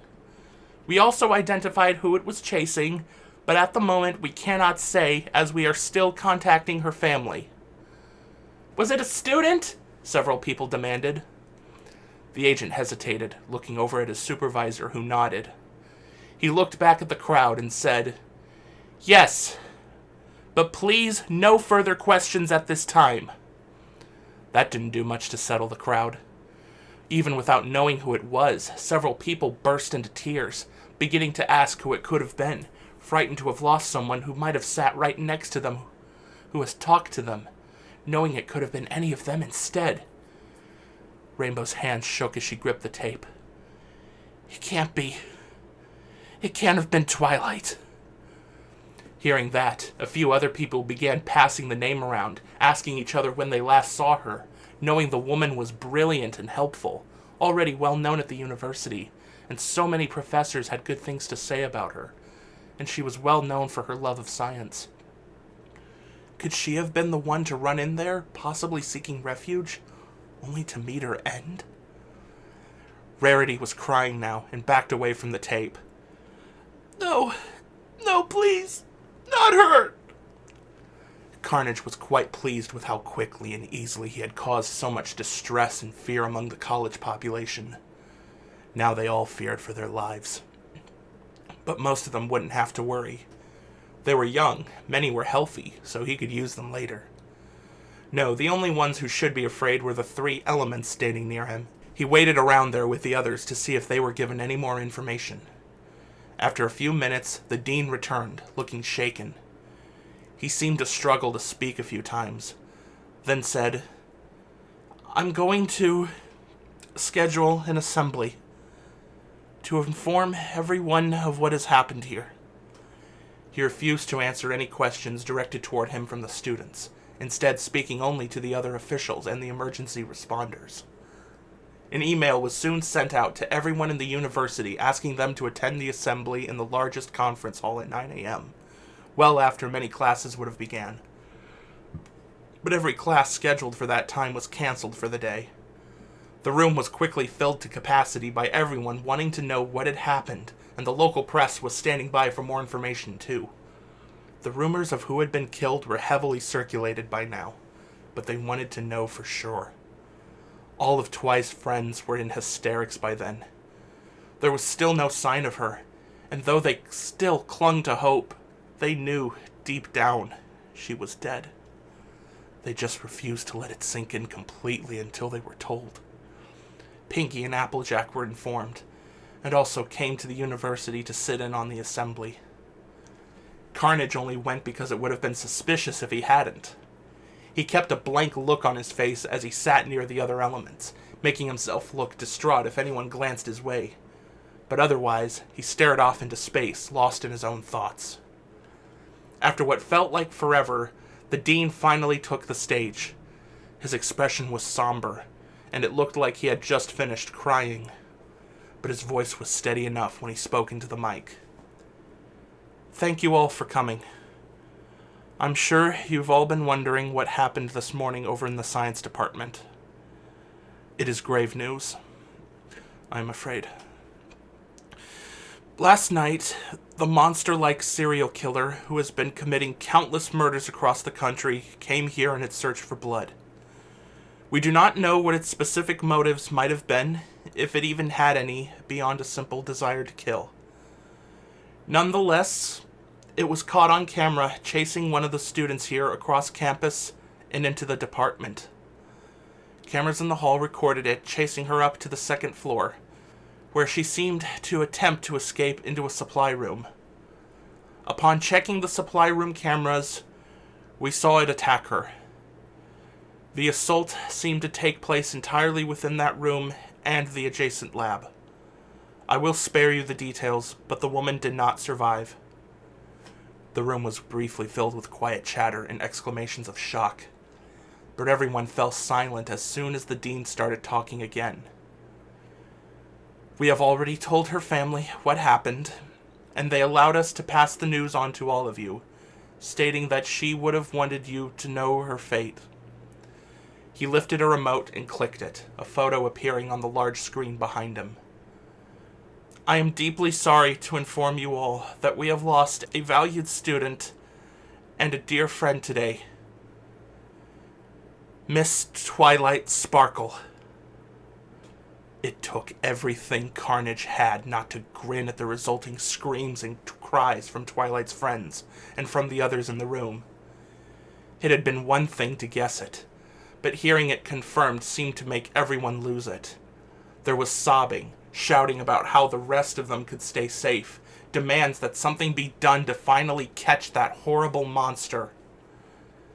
Carnage reveled in all the chaos, so caught up in enjoying it that he didn't notice when Pinky, who was sitting right next to him, turned and caught the look on his face. "Sunset?" she asked, wiping her eyes off, though she kept sniffing.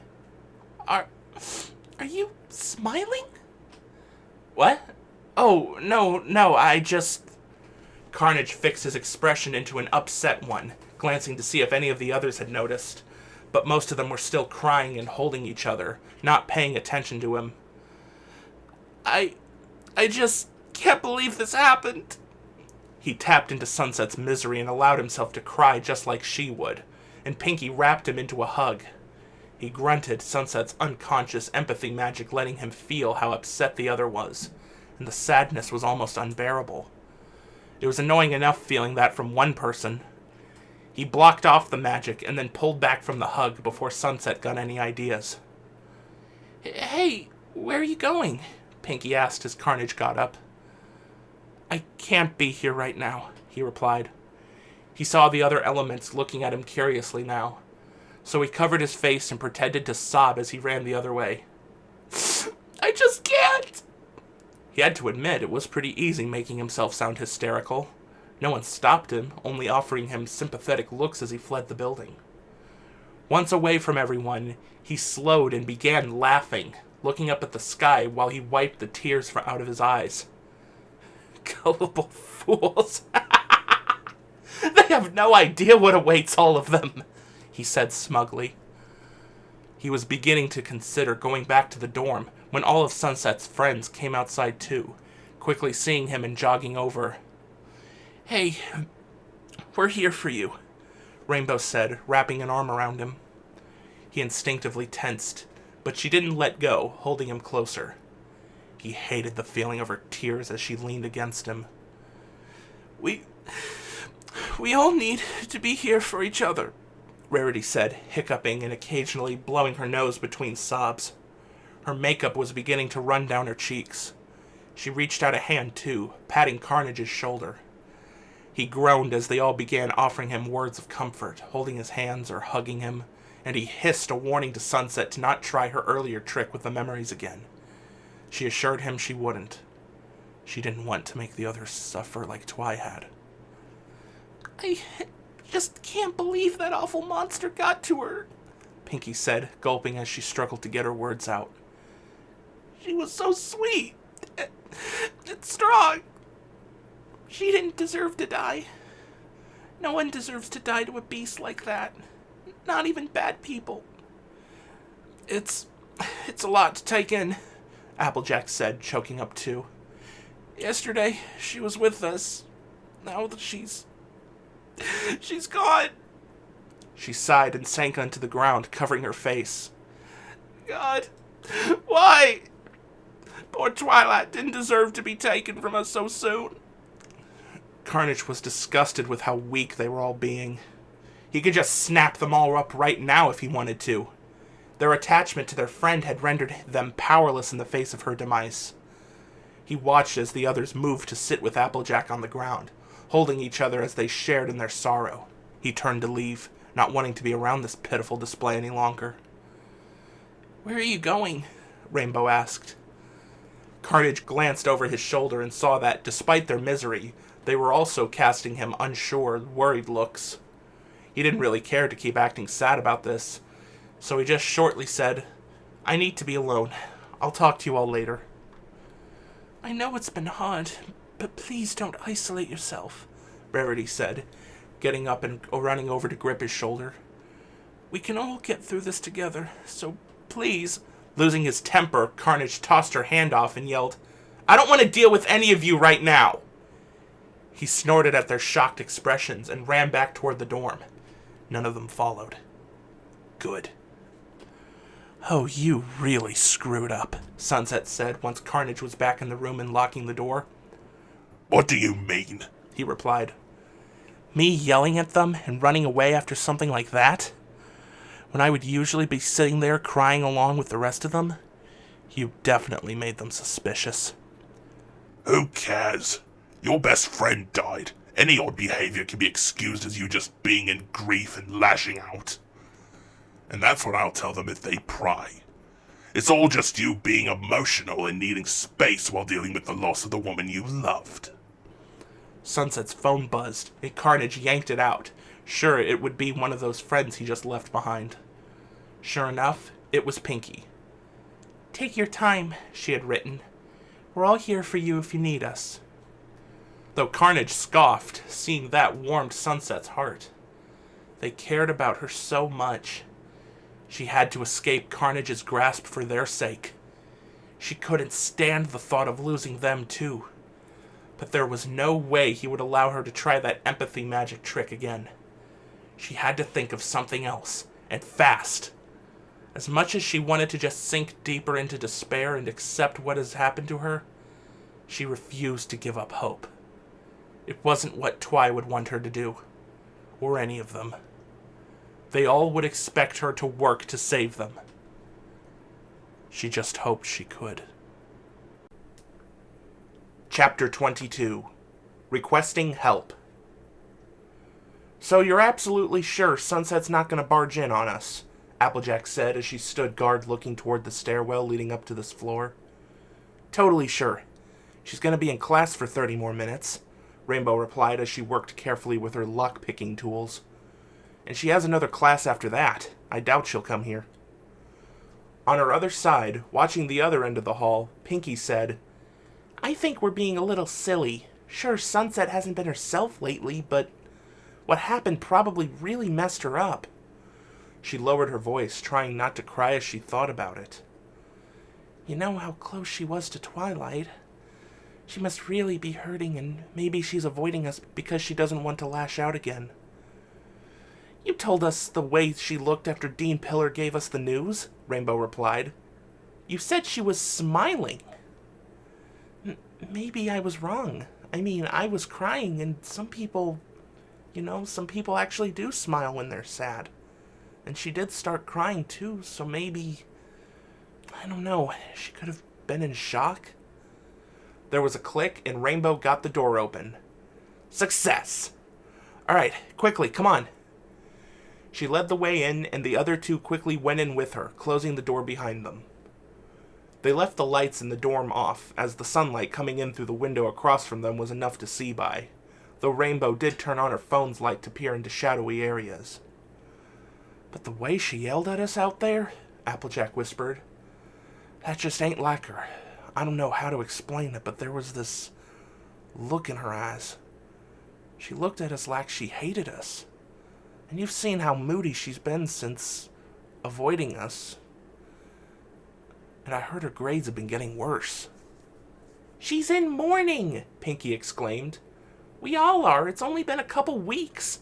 Maybe she just needs some more time. Rainbow opened a cabinet in the desk and pulled out a journal. Yes, found it! The other two hurried over to check. Sure enough, they recognized the thick, embellished journal as the one Sunset has used countless times to talk to her mentor back in Equestria. Okay, now let's get out of here, quickly, Applejack urged. They hurried back out, Rainbow making sure she locked the door behind them, and they quickly made their way over into Rainbow's room. Once safely inside, they sat at Rainbow's kitchen table and laid the book between them, flipping it open to the last page with any writing on it. It looked like Sunset hadn't talked to Princess Twilight in a long time. Though they knew this was a different person entirely, it still hurt seeing that name on the page, written in such a similar script as what their world's Twilight used. What do y'all reckon I should write to her? Applejack asked. Rainbow held out a pen to her. You have nice handwriting, so you write it. Nah, my writing's not that good. Better than mine, and definitely better than Pinky's, Rainbow replied. Pinky gave her an indignant look, but didn't argue. Applejack took the pen and turned the journal around towards herself. She hesitated. So how should I start? Tell her about the monster, Rainbow said. That we need help, Pinky added. I'm surprised Sunset hasn't told her what's going on, Applejack commented as she glanced back through the last few pages of conversation. She's told her about other problems in our world. Why not this? I think I know why, Rainbow said dryly. She's in on it somehow. There's no way Sunset could be behind such horrible murders. She ain't like that, Applejack protested. She was bad before, and she could have gone bad again. Even then, she wouldn't have hurt Twilight, Pinky claimed. She shook a little at the possibility of what Rainbow was saying, though. There's no way she could have done that to Twilight. The gruesome details had come out not too long after the announcement of the death. Though the university didn't release the full video footage, there were graphic descriptions available online. As much as Twi's friends had tried to avoid it, they had found themselves reading about it anyway, needing to know. It hadn't been pleasant. They knew about the monster assaulting her with chemicals and choking her with chloramine gas, throwing her through the lab, burning her, trying its best to crush her. And they know how it finished her off with the acid. It turned their stomachs to think about, and they refused to even look at the videos people claimed they had gotten of everything. They reported it when they could. Hearing about the death was enough. None of them ever wanted to see it. I don't think Sunset could have done that to her either, Rainbow said. But there's definitely something going on that Sunset's not telling us. Don't you think it's suspicious that she never wrote to other Twilight about this? And have you even seen her look sad at all since that happened? She just looks bored. Everyone copes differently, Pinky said weakly. Rainbow sighed and looked back at Applejack. Go ahead, just tell the princess what's been going on. But don't tell her about Twilight's death. We should save that for when we see her in person. Applejack nodded and began writing. She introduced who she was first, apologizing for using the journal but explaining that this was important. She then began explaining what has happened. She talked about the strange red creature that has been responsible for so many deaths, who at first seemed to focus only on criminals and other bad people, but has recently taken a much more violent turn to what seemed to be meaningless attacks on whoever it could get. She described how it would eat its victims and how no weapons used against it seemed to do anything. It was fast, strong, and merciless, and they needed help figuring out what it was and how to destroy it. She then went on to say that Sunset has been acting strange too, and perhaps Twilight could help bring her out of her shell and find out what's going on, since she always trusted her deeply.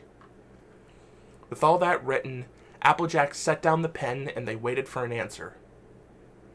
It took a while for it to arrive, but when it did, it was lengthy.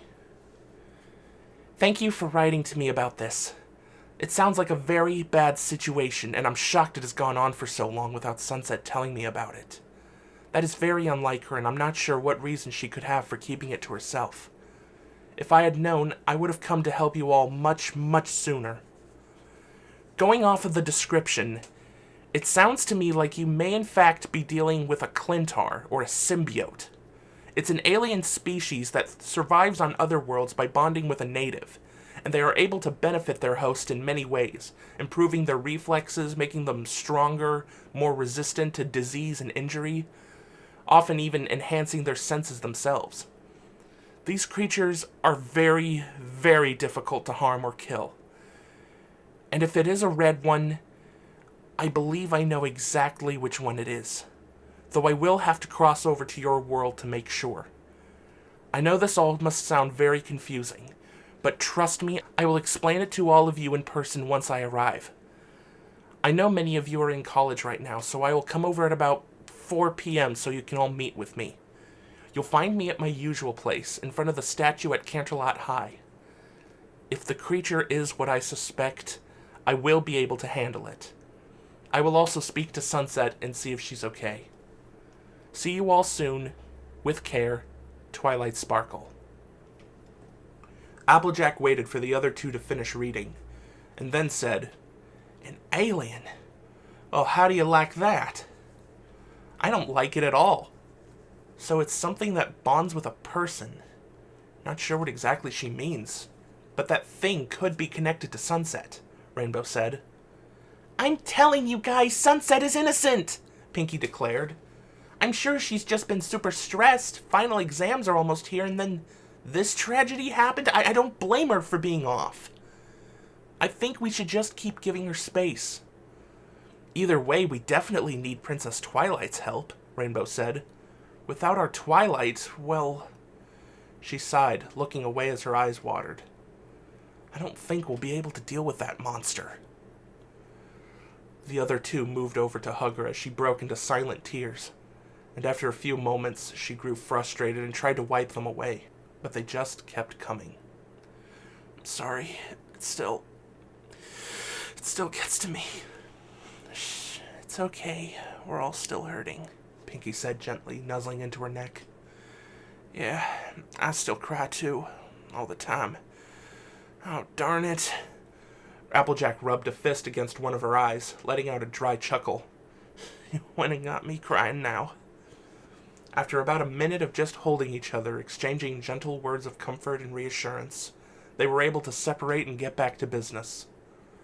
Applejack wrote another quick message into the journal asking Twilight not to write anything more about this, as they didn't want to tip off Sunset that the journal had been stolen. Twilight agreed and then said no more. Applejack carefully ripped out the page they had written on, and Rainbow took it and shredded it. They used scissors to cut out any remnants of the page still inside the book, until they could hardly tell there had been a page there at all. And considering that Sunset hasn't been using the journal lately, they were confident she wouldn't notice. Rainbow hurried the book back over to Sunset's room. Meanwhile, Pinkie texted Rarity and Fluttershy to let them know that everything went well, and then they would be meeting Twilight. And do not, under any circumstances, tell Sunset. It was hard leaving her out of things, but right now they just weren't sure they could trust her. If it turned out they were wrong, they would all apologize later. Once Rainbow returned, they all agreed to go their separate ways for now, saying they would meet back up at the statue. Applejack headed home to get back to work, and Pinkie went home too, as she didn't have work today, but also didn't have a class scheduled. Rainbow, however, had been ditching her geology class, but she had felt this was much more important. She quickly raced back over to the class and slipped into it, opening her textbook and catching up to where the professor was. He cast her a dirty look, but didn't say anything, just continuing on. It wasn't his style to kick a student out if they show up late, but he did expect them to learn whatever they had missed on their own time. It seemed to take forever for 4 p.m. to arrive, but finally it was time, and everyone went to Canterlot High to meet Princess Twilight. Luckily, class was done for the day in the high school, but there were still a few students lingering around. The older girls waved casually to them and then turned their attention to the statue. Fluttershy was one of the last to show up, having jogged all the way over from the university rather than driven. It was quite the trip, but she liked being outside, especially with the warmer weather. At her heel was Spike, who had been living with her since Twi's death.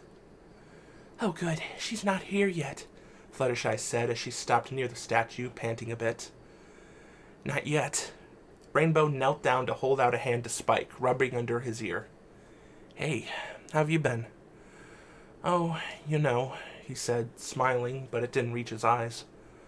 I'm alive. Rarity frowned and got down next to him too, patting his back. Oh, darling, are you sure you want to be here? This might be difficult. I want to be here, he said firmly. She's not my Twilight, but I want to see her. I think it'll help me. Rarity looked unsure, but nodded, standing back up. It was 4 right on the dot when magic briefly glowed within the front of the statue. Then Twilight was stepping through. As used to the world as she was now, she still briefly stumbled before straightening and taking a few steps to get a hang of things again. She opened and closed her hands, wiggling her fingers, and then looked at the others. Hey everyone, she greeted them. She was surprised to see every single one of them tear up, their expressions so pained that she immediately realized something horrible must have happened. Oh no, did something happen? They exchanged looks, a few starting to speak but then stopping, instead sobbing. Spike came up to her leg and leaned against it as he whimpered, and she knelt down to pull him into an embrace. He tensed at first, then moved closer, licking her cheek. We wanted to wait until you were here to tell you the news, Fluttershy said softly, stepping up to Twilight and touching her shoulder. Though she was crying like the rest, she pushed through the pain and explained. Your counterpart, our world's Twilight, she's dead. That's why we think Sunset hasn't been herself. Twilight was killed by the monster a couple weeks ago. Twilight went rigid, a strange tremor moving down her body. She what? She whispered, slowly straightening. She looked at the others, who all nodded sadly. Spike raised his nose toward the sky and howled. Twilight started breathing hard, slumping against the solid part of the statue and clutching her chest. A swirl of emotions went through her. She hadn't gotten to know the other Twilight that well, but she still had admired her and liked talking to her the few times they met. She was a beloved friend to everyone here, and learning that she was dead, it was a shock. There was a comforting warmth that started in her back and then moved around to her chest, and Venom emerged so he could look at her, forming hands to hold her cheeks with, gazing at her with concern. Breathe, love. Deep breath in. Hold it. Now release. There you go. Twilight got her breathing under control with his help, but she couldn't do much for the tears streaming down her face. Sorry, it's just... She had such a bright future ahead of her. She could have done so much, and she was a wonderful friend. And she's gone! I know. But we're going to avenge her. Let's see if our suspicions about that monster are correct. Twilight nodded and looked over at the others, who were shocked and a little afraid as they stared at Venom. I'm sorry, I can't imagine what you all are going through, but Venom and I are going to help. When they exchanged unsure looks, she tilted her head and said, Did Sunset not tell any of you about Venom? They shook their heads. I'm pretty sure Sunset's been keeping a lot from us lately, Rainbow said bitterly. Oh. Well, this is Venom. He's one of the Clintar I told you about in my letter. An alien. A ship containing several of his people crash-landed in Equestria several months ago. They were all captured and taken to a research facility called the Life Aura Center to be examined. They were called symbiotes by the scientists there due to how they form a symbiotic relationship with their hosts. I ended up bonded to Venom here while investigating the facility. In the end, we killed the leader of the symbiotes, Riot, as he had planned to conquer the entire world and infest everyone with his people. He was a dangerous creature that couldn't be left alive. And now the symbiotes are living peacefully in Equestria with willing hosts. Twilight ran a finger idly along Venom's head as she gazed into space. But we think one of them managed to escape and come here. a red, bloodthirsty symbiote known as Carnage. It's quite the story. Sounds like an awful thing to have to deal with, and I'm certainly glad you came out of it okay, Rarity said. But the alien, then, Carnage, if we showed you what this monster looks like, will you be able to tell if it's them? Absolutely. Venom answered. I'd know him immediately. His eyes are a lot like yours, Fluttershy said. Yeah, and his skin has this slimy look like yours. Especially when he uses these tendril things that just pop up out of his skin and then go back in when he's done with them, Rainbow said. Venom tilted his head, then said, Like this? He whipped out a tendril of his own, shaping the end into a sharp point. The others quickly confirmed that was what it looked like. I see. Twilight, I think it is Carnage. He did come here. Pinky came over with her phone, showing it to Twilight. I found a video. Here, this is from a while back. It shows him running and then stopping to look at the camera. I usually like smiles, but the way he smiles in this... As the video played, Twilight and Venom both watched closely. As soon as it showed the red creature bounding into the camera's field of view, Twilight felt apprehension go down her spine, Venom's alarm reaching her through their bond. Her partner was definitely afraid, but there was something else there too. Regret? It's him, Venom declared when the monster turned to show a wide, sharp-toothed grin to the camera. The video stopped there, and Pinky pocketed her phone. Venom snarled. That was Carnage. He did make it through the portal. I can't imagine how many people he must have terrorized since coming here. How many innocents have been slaughtered. Like the other Twilight, Twilight said softly, looking down. Yes, like her. And who knows how many others. Venom slipped an arm around her to comfort her. It's mighty peculiar, though, Applejack mused. At first, he seemed to only be killing people that are, well, bad, I guess. Though I don't think people deserve to die that way no matter what they've done. But it was convicted criminals and gang leaders and people that have generally caused a lot of trouble. But then things changed. He suddenly started going after anyone he saw as an easy target. He's been killing elderly folks, the homeless, people who are sick. It's been horrible. The others nodded, murmuring quietly. Twilight rubbed her chin as she considered that. That's very strange. Venom and I also started out going after those who were hurting others, but we don't even do that anymore. I decided it wasn't my place to be judge, jury, and executioner. But for Carnage to start out like that too and then go savage? I have to wonder who his host is. It could still be Light Touch, but maybe not. It has been a while. Whoever it is, I have no doubt he manipulated them. Venom replied. Probably got them to trust him and then turn them into thinking like he does. We must hunt him down. We must stop his rampage before he destroys this world. Right. Twilight nodded, setting her expression. We should begin looking immediately. Well, before we do that, Rainbow took a breath, hesitating a bit, then continuing. Can you please go talk to Sunset? We think she knows something about all this. She never told us about you having that symbiote creature. And apparently she didn't tell you about the attacks that have been happening, even though you could have helped us ages ago. If she had told you right away, as soon as it all started happening... Rainbow's shoulders shook as she tried not to start sobbing. Maybe we could have stopped Carnage then. There'd be less deaths. And our Twilight, she'd still be here. Twilight frowned and pulled the other into a hug, and the others came over to join the hug too. I'm so sorry I couldn't be here, Twilight apologized. I did think strange of it when Sunset didn't write to me for a while, but I just figured she was busy with school here. But we can't change the past. We're going to move forward. We're going to deal with that monster. And I'll find out what's going on with Sunset, too. She leaned back. Would someone like to drive me over to the university? I want to believe that she's innocent in this matter. And if she is, and I can get through to her, we can really use her help. Maybe Sunset is Carnage's host, though, Rarity said uncomfortably as they walked over to Pinky's van, which most of them had carpooled in.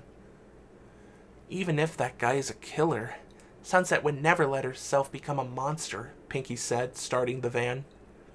It doesn't matter what Sunset would want, Venom said bluntly.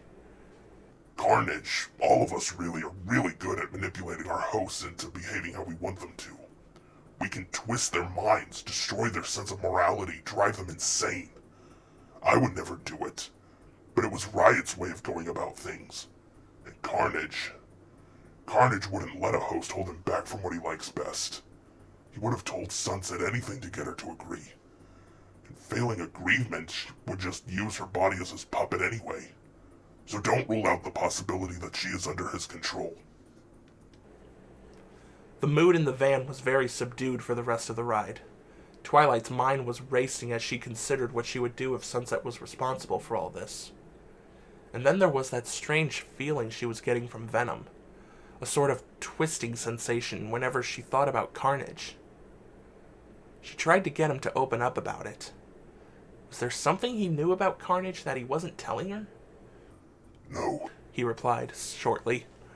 It's just that Carnage is the most ruthless, disgusting member of our team. Riot was always very proud of his work, constantly talking about what an asset he was, and how the rest of us should be like him. So, I know exactly what he's capable of, and I'm not looking forward to trying to take him down. Twilight still wasn't sure that was all, but she decided to drop the subject, looking out the window as they approached Canterlot University. Chapter 23. Forming a Plan. Pinky pulled her van up into the parking lot outside Sunset's dorm building and said she would wait here for Twilight. Twilight agreed and got out, Venom going under her skin as she did, and the others wished her luck. She headed into the building. It took her a while to remember which room was Sunset's, but luckily Venom was able to remind her. She knocked on the door and waited. Footsteps approached the door, and then Sunset called, "Who is it?" "It's me, Twilight," Twilight answered, then quickly added, "Princess Twilight." There was silence for a moment, then a quiet, "Oh, why are you here?" There was a noticeable tension to her voice. "I want to talk to you," Twilight said, placing her hands on the door and leaning in. "I'm busy," Sunset replied. "It'll only be for a few minutes. Please, this is important. It's about what happened with the murders and Twi." After a few seconds, there was clicking as the door was unlocked and swung open. Twilight was immediately struck by how empty Sunset's eyes were. She looked almost emotionless. Heart aching, Twilight stepped into the room. "I'm so sorry to hear about what happened.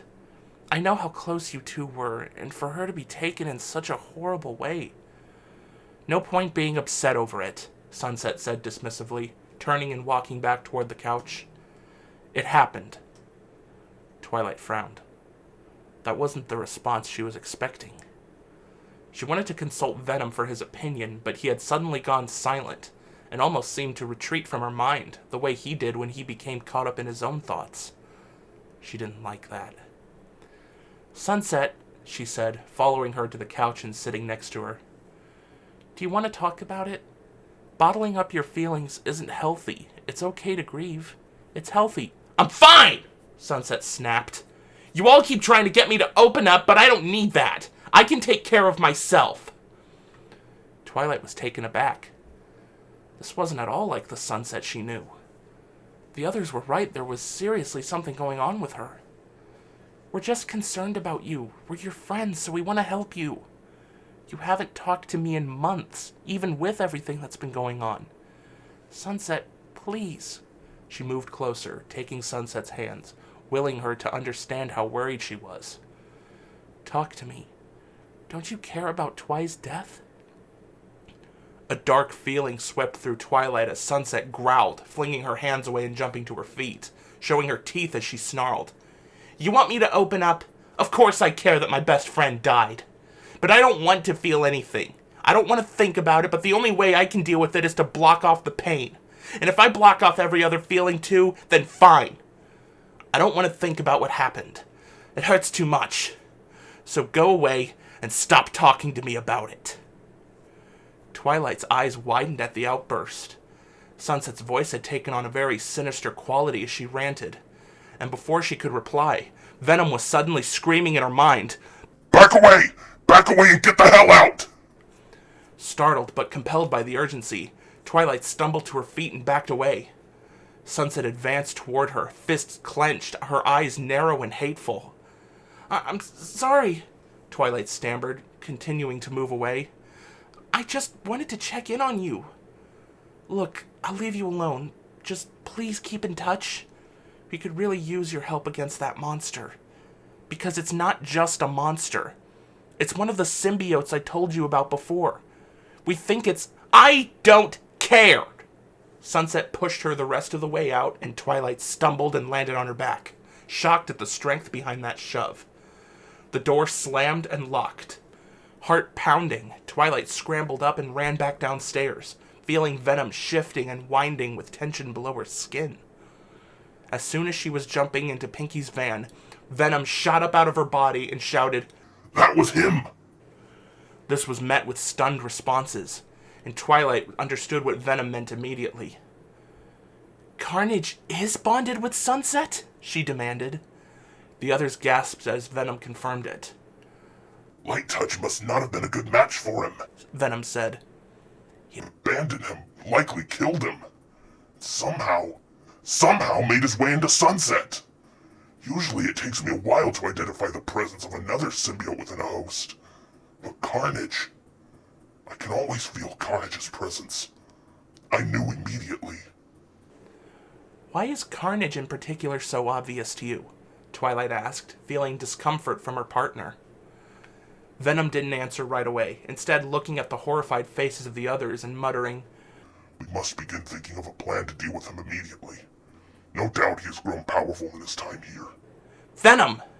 Twilight said firmly, and his gaze snapped back over toward her. You know something.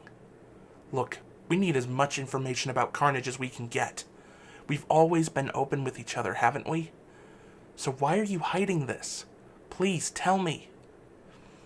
With a pained sigh, he replied, All right. Carnage is my spawn. This was met with shock and confusion, especially from Twilight. Her eyes demanded answers, and he had no choice but to explain, not wanting to keep it from her any longer. A long time ago, Riot needed more Clintar for his team, and urged some of his subordinates to spawn some more. This wasn't such a big deal for us. Reproduction is asexual and can be done fairly quickly, though we only have so many opportunities to do so, and it takes time before we can do it again. I was one of the ones who spawned for him. From me came Carnage, who I also provided some useful traits I had picked up from previous hosts to ensure his strength. He never knew life outside the team. Riot quickly instilled savagery in him beyond even his own. I allowed this. How couldn't I? It wasn't my place to interfere. And unlike your kind, we have very little attachment to our spawn. In fact, I feared him. I didn't want to get in his way. Even now, it's not uncommon for young Clintar to turn on and consume their weaker parents. Twilight had never expected to learn all this. She had so many questions, but now was clearly not the time. So you're Carnage's progenitor. Oh, alright, we can discuss this later. Now I just need to know, can we beat him? Venom let out a low growl as he considered it. We may be able to only because of how very powerful you are as a host. But then Sunset is very strong as well from what I've seen of her in your memories. He decided to use thought to add, And you may not want to tell the others, but Carnage consuming the human Twilight with all her magical ability will have only added to his power. That's what Twilight was worried about. Out loud, she said, How do you think he got a hold of Sunset? Why would she bond with him? She's gone bad again, Rainbow shouted immediately. Rainbow! Pinky admonished her. I really thought she had changed for the better, but maybe the temptation of power was just too much for her, Rarity said. Come on, you can't mean that, Spike spoke up. I don't want to believe it either, but if she is attached to that creature, she's responsible for all this mess, Applejack said. We don't know the whole story, though, Fluttershy protested. Venom said Carnage could put her under his control. We should just ask... The human women and Spike spent several moments arguing and talking over each other while Twilight just sat there with her head in her hands, taking in a deep breath to get over her irritation before firmly saying, This is our friend you're all talking about like this. I know Sunset would never go back to the darkness. She's changed for the better.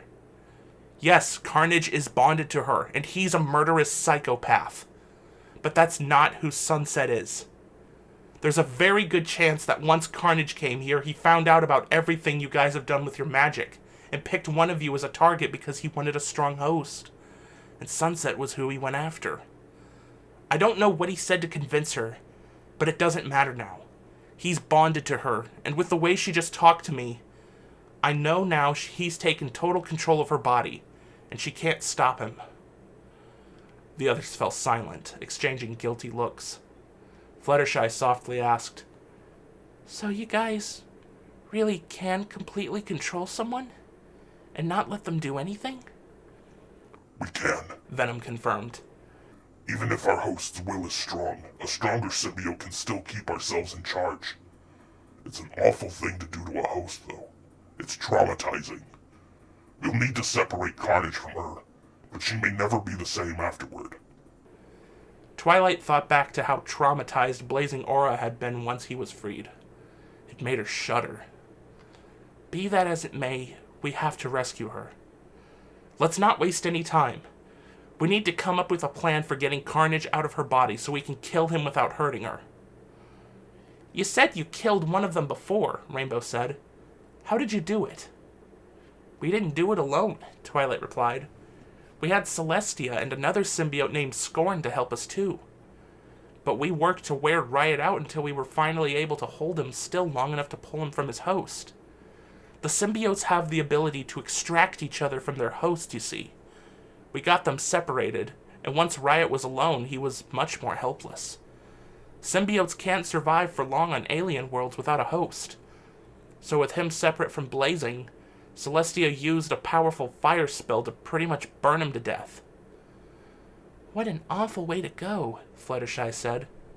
Man, the pony version of Principal Celestia is hardcore, Pinkie commented. So I'm thinking we find a way to get Carnage pinned and unable to attack long enough for Venom and I to make contact with him. And then Venom can just pull him out, and I can use a fire spell of my own to... Twilight trailed off as she felt a very telling apprehension from Venom, and she turned to look at him. About that... Venom said, more sheepish than Twilight has ever heard him. Carnage has a resistance to fire. I gained it myself from an old host, but passed it along. What? Twilight demanded, exasperated. You got fire resistance from an old host and then just gave it away? I was still Riot's lackey back then. I just wanted to make a super soldier to serve our cause. Don't yell at me. Twilight rubbed her face. Okay, I guess fire is out then. Please tell me he's not also immune to high-pitched noise. Nope. You'll still be harmed by the same range of noise I am. Oh, good.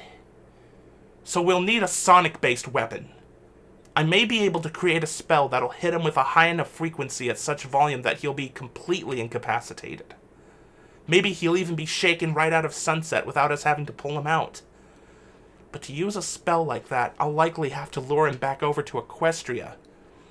Sorry to interrupt, but if it's sound you need, I might know the perfect gal, Pinkie piped up. We can ask Vinyl Scratch. The others nodded and murmured that it could work, but Twilight shook her head. I appreciate the suggestion, but I don't want to endanger Vinyl. I don't want any of you to be in danger. Venom and I can take on Carnage. No, ma'am, we're not letting you do this alone, Applejack replied. Yeah, the others chimed in. I'm not alone. I have Venom, Twilight said. Darling, I insist you allow us to help you, Rarity said. Yeah, that's what friends do, Rainbow added. We've always got your back, Pinkie enthusiastically honked the van's horn a couple times, earning her some scowls from people outside. Oops. Twilight smiled. Despite the awful tragedy they had faced, they were strong and more than ready to help her. Well, maybe I could borrow Vinyl's equipment and use it myself to lure Carnage in. That way Vinyl's not in any danger. Though looking at you all, I'm thinking...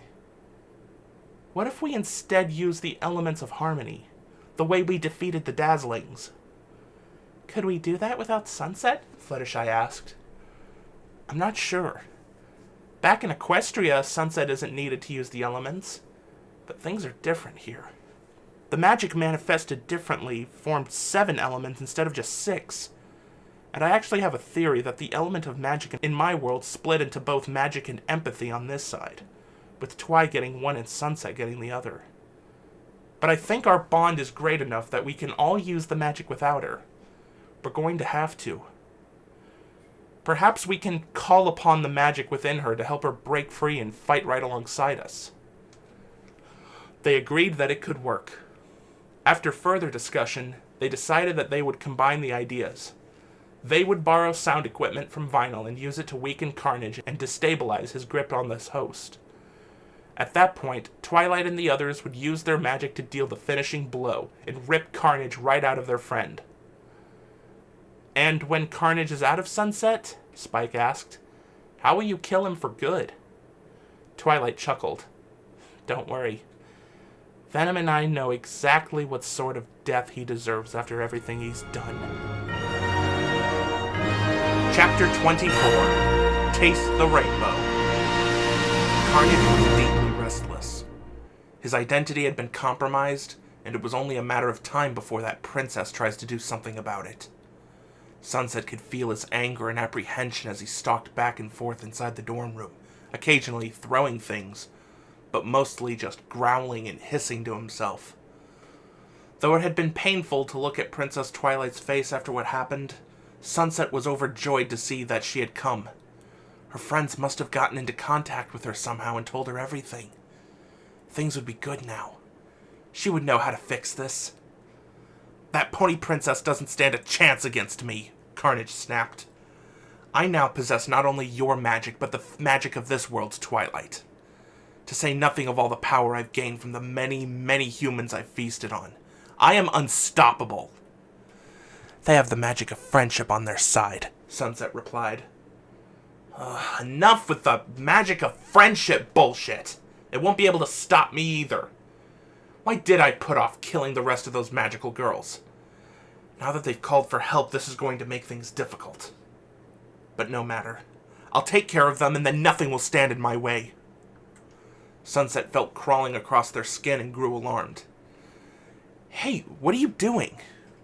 I'm going to Eliminate them right now. Carnage suited up and tore the door from its frame as he stalked out of the room, heading towards Rainbow's room. Before they can rally up. If I pick them off one by one, they'll go down as easily as Twilight did. He tried the knob, found it locked, and ripped it from its hinges too. Oh, Rainbow Dash! He called. A quick look around the room revealed no one. He growled and walked in, flinging open the bathroom door and checking in there. But Rainbow was nowhere to be found. Not home, huh? You'll have to return eventually. Sunset wanted to beg him to stop, to try and hold him back. But she was afraid of what he might do to the others once he did find one of them. She didn't want to see any of them be tortured like Twi was. But she didn't want him to give them quick deaths either. She didn't want them to die at all. Using Sunset's memories of where the others lived, he tried Rarity's room next. Empty. Fluttershy's room. Also empty. Not even Spike was in there. They're probably with Twilight, Sunset said. Carnage snarled and ran for the stairs. He shoved students out of the way as he moved, jumping down the stairwell and landing heavily on the first floor. He bounded through the hall, enjoying how everyone who saw him screamed and scrambled back against the wall to get out of his way. He broke through the doors and went outside, straightening and looking around the campus. all his senses on high alert for the elements. Sunset stayed very quiet in Carnage's mind, not wanting to give him any suggestions as to where they could be. Knowing Twilight, they were already working on a plan, but they would probably need more time. After standing there for a while, Carnage ran for the parking lot, checking to see which vehicles were here. He saw every vehicle that belonged to one of the girls who lived on campus. But he knew Pinky had a van, and Applejack had a pickup truck. If all his targets were together in one place, they were likely in that van. He began scanning the parking lot for it. It was quickly apparent that it wasn't there. Its obnoxious pink coloring stood out like a sore thumb. He would have to search the streets. He charged toward the nearest building and climbed it, giving himself a vantage point to scan the surrounding area. He could see many vehicles out and about, but he still couldn't find the van. He began running across rooftops, jumping and climbing onto taller and taller buildings as he headed into the city. It's a huge place. You're never going to find them like this, Sunset thought quietly. Shut up! He shouted. I'll find them. I must find them. His usual carefree demeanor was slipping. Sunset could feel his agitation and even his worry. He knew that Twilight, along with the others, were very capable of taking down huge threats with their magic. On top of that, they had Venom with them, who was no doubt informed them of all his weaknesses. There's something I felt when Twilight visited us, when you sensed Venom in her. What exactly is Venom to you? He was the most pathetic member of Riot's crew, Carnage muttered, pausing on an especially tall building to check the streets below. Physically, he was strong, yes. He did the work he was assigned, he was a skilled killer. But he was always soft, sympathetic. He always said he wished we handled things more peacefully, that we would try to live in harmony with the hosts he took. I hate his weakness. Is that all? He's nice, so you hate him? You wouldn't understand. You have the same problem as him. You're kind and empathetic and care about doing good.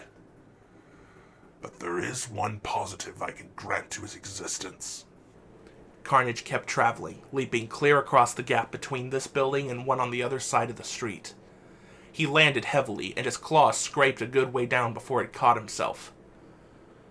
I would not exist if not for him. What? Venom's your father? We don't care for terms like that, but from your perspective, I suppose I would call him my parent. He is my progenitor. Strange how someone as kind as him can make someone like you. It is strange, is it not? But I see it as further proof he is just defective. Those who came before him were like me, and I also behave as a true Clintar would. Venom should have been removed from the team as soon as I came into being, but Riot still needed his strength, thus he stayed. And look where that led.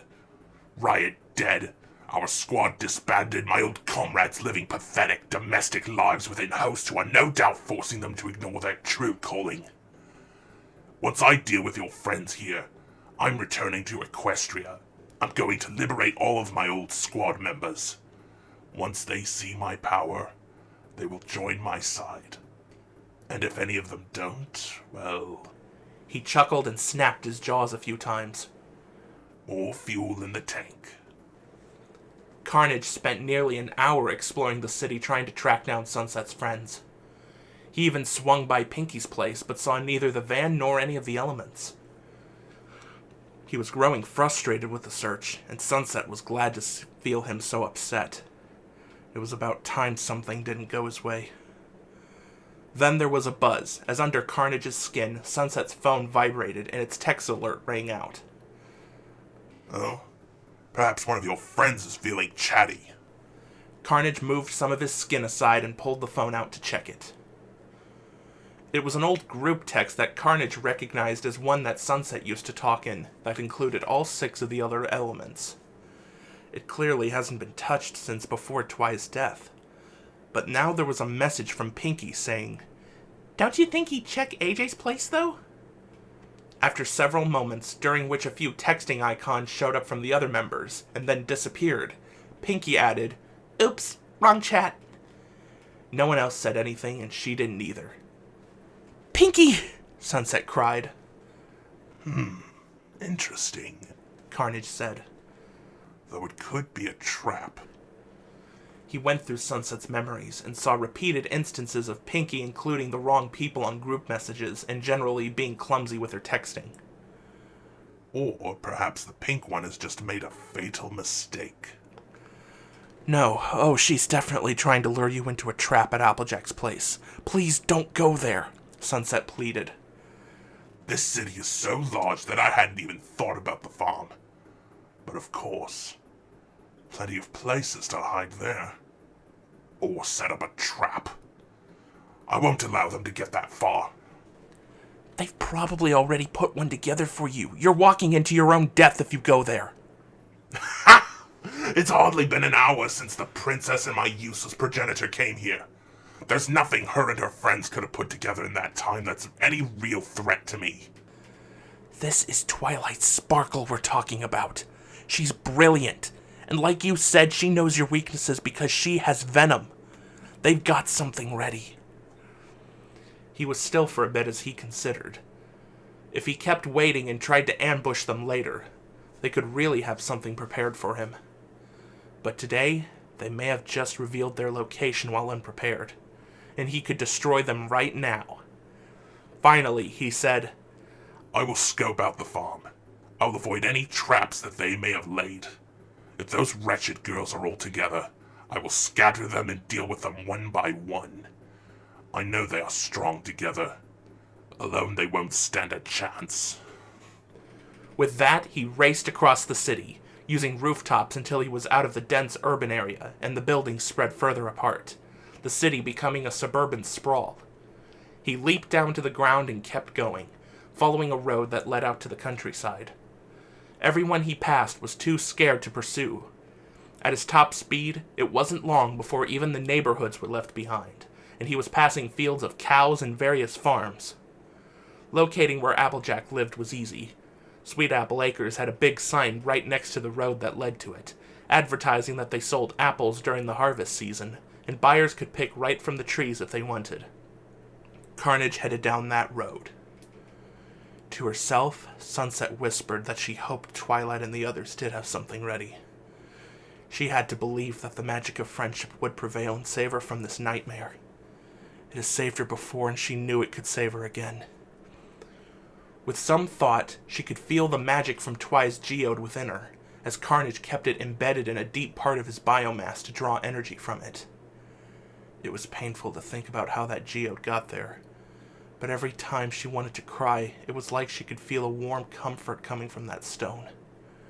Even now, it seemed the magic was trying to protect her as it has done so many times before. But it couldn't do anything more than comfort her right now.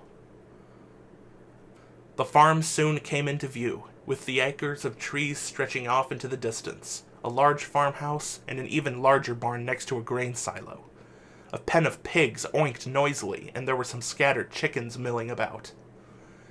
Carnage quickly honed in on Pinky's van, parked between Applejack and Big Mac's trucks. He approached it and looked in through the windows, only to find it empty. The doors on the back leading into its cargo area were open, and he looked inside but saw nothing of interest. He growled and slammed them shut before looking around the farm. He didn't see any member of the Apple family outside, but there were lights on in the house. He headed that way. As he walked, there was a yelp, and he saw a small dog emerge from under a parked tractor, scampering across the field with its tail tucked between its legs. He paused for a moment before recognizing its purple fur. Spike. Twi's pet. Carnage licked his lips and gave chase. Good doggy, lead me right to them. He followed Spike over to the barn. Spike disappeared inside and the doors were slammed shut. He heard the dragging of wood as it was apparently locked. He laughed loudly. You think that will stop me?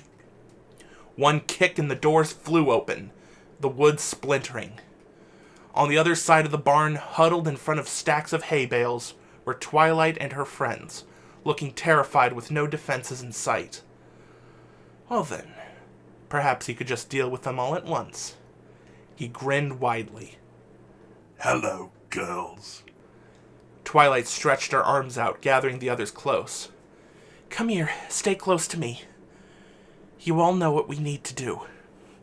What if it doesn't work? Rainbow asked. It will work, Twilight said. A magenta glow was beginning to surround her, and the geodes of the others all began lighting up too. Carnage snarled and moved further into the barn, tendrils rising from his back as he prepared to lash them out and rip those ridiculous magical artifacts right from their bodies.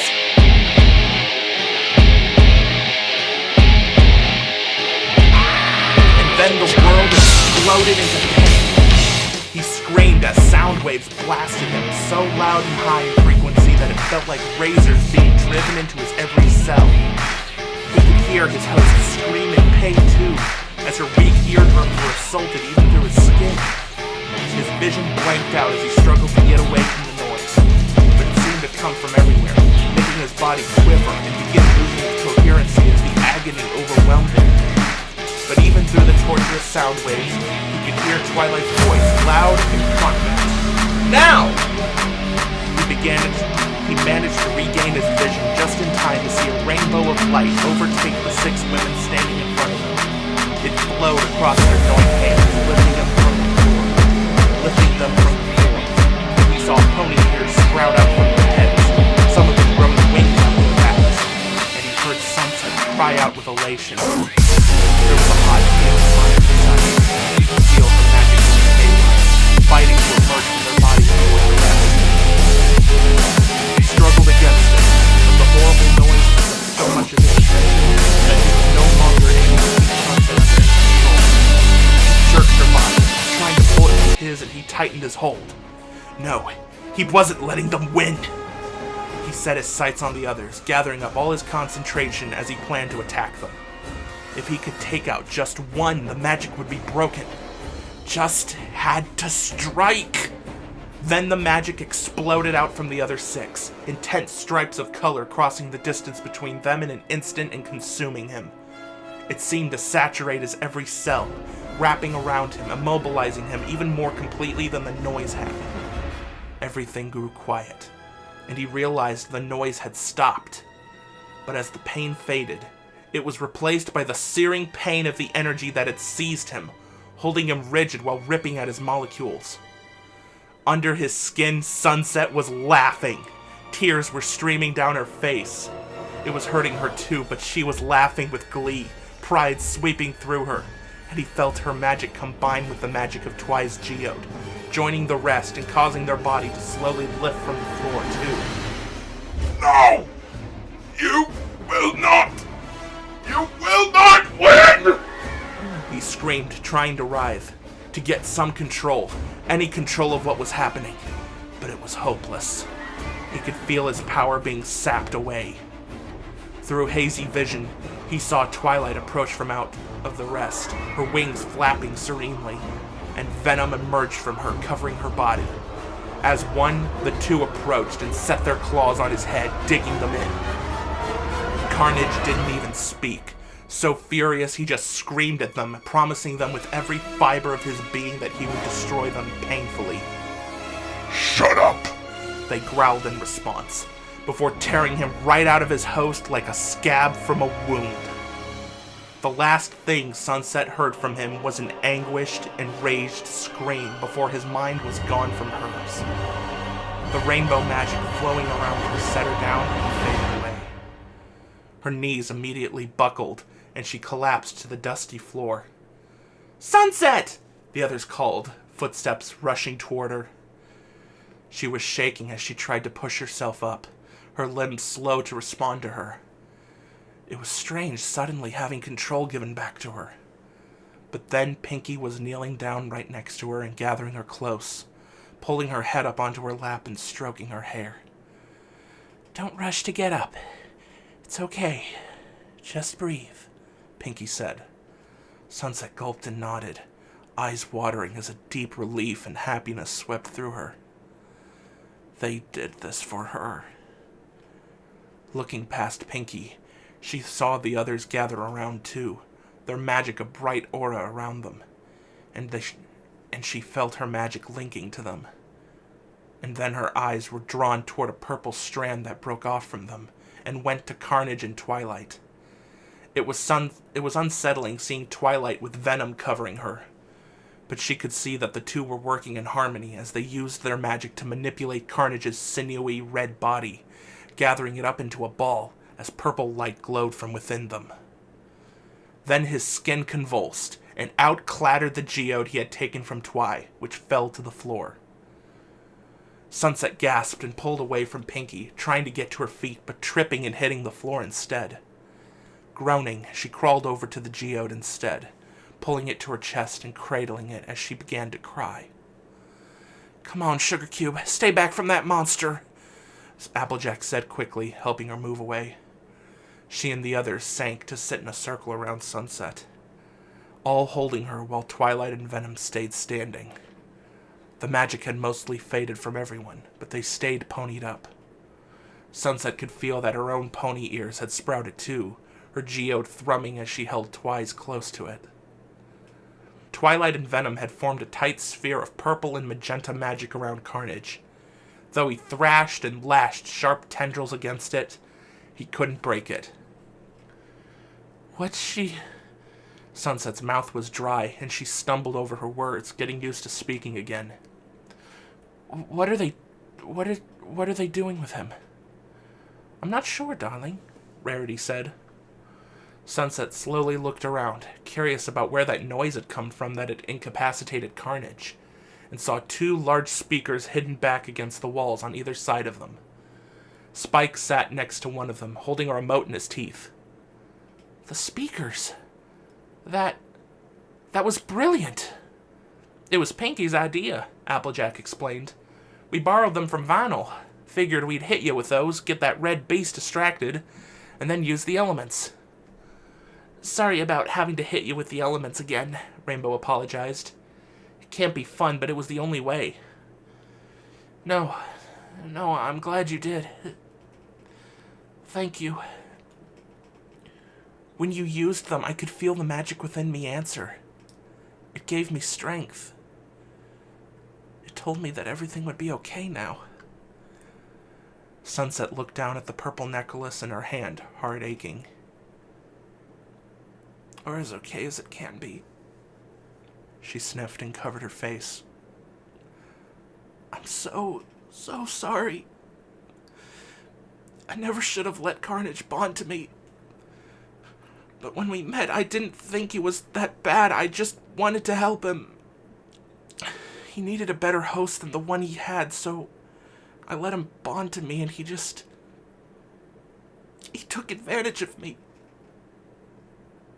I started out wanting to better the world, and it was my choice to kill those people at first. But he pushed me further and further. And during spring break, he just snapped. He took over completely. Made me a prisoner in my own body. I couldn't fight back. And then Twi got in the way, and he... She broke into sobs. The others comforted her, telling her it was all over now. "I want to die! I can't believe I let him use me like that! And nothing I say can ever bring back all those people we killed. They're all gone. And Twi... Sweet Twi, I loved her, and... I should be dead, too!" "She would have wanted you to go on living," Fluttershy said gently, brushing some of Sunset's tears away. "I know how hard it is living without her. Let yourself be sad. But then you just have to move on." "I don't think I can move on. I did this. I'm as much a monster as Carnage is." Sunset stared at the parasite through teary vision. Carnage looked so unassuming in that form. Gooey, limbless, small even. But she had spent months experiencing the depths of his bloodlust and cruelty, and knew what he was capable of when bonded to someone. She couldn't blame him for everything, though. It was her who had let him get to that point. The others just held her, not knowing what to say. She leaned back against them, comforted by their warmth, but still miserable. The only thing she was taking pleasure in right now was seeing Carnage's motion slow, the rippling of his skin stopping. Twilight and Venom approached them, holding the ball of magic aloft. They explained.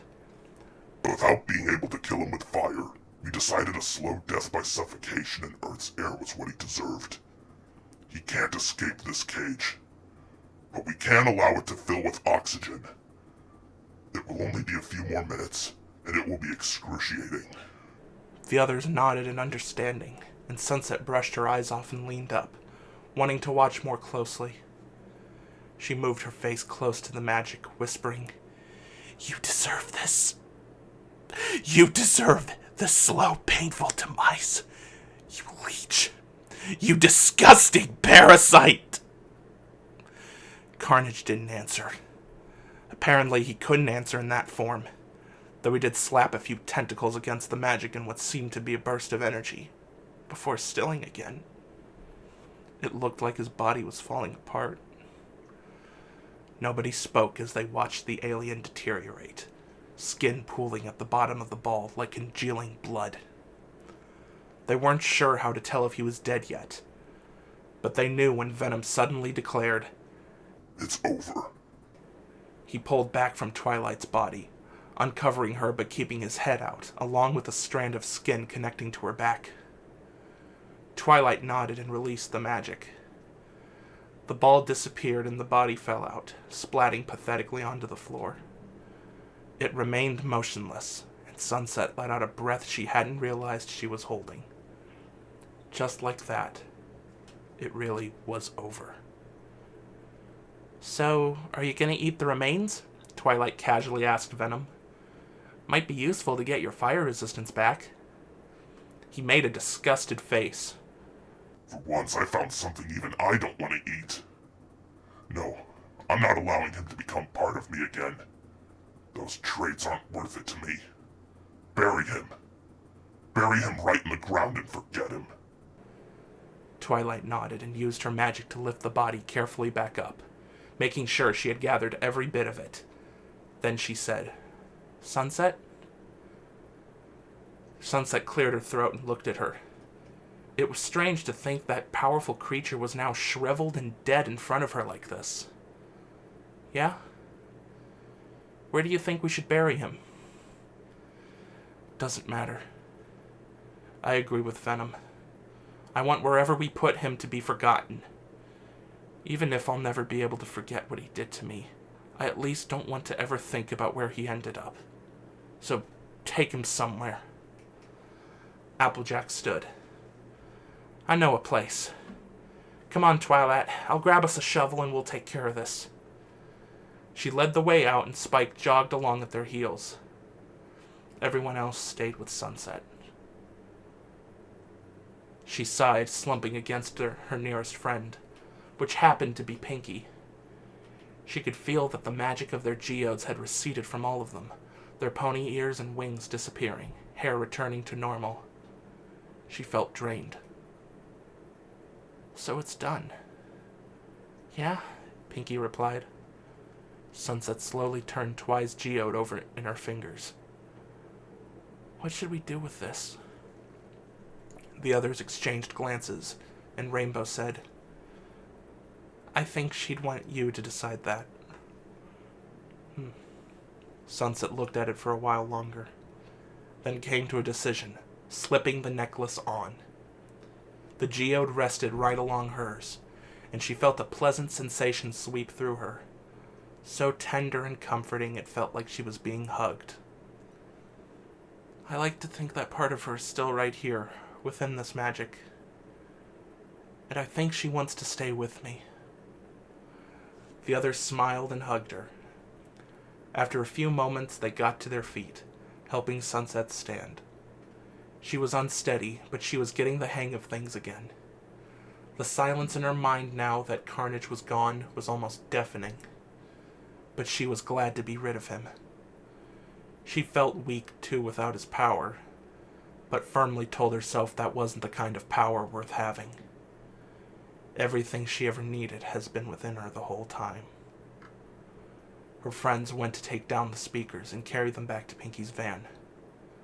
Sunset slowly walked out of the barn behind them, rubbing her arms and feeling uncomfortable, wondering if they were going to reveal her as the one behind the long string of murders that have been happening.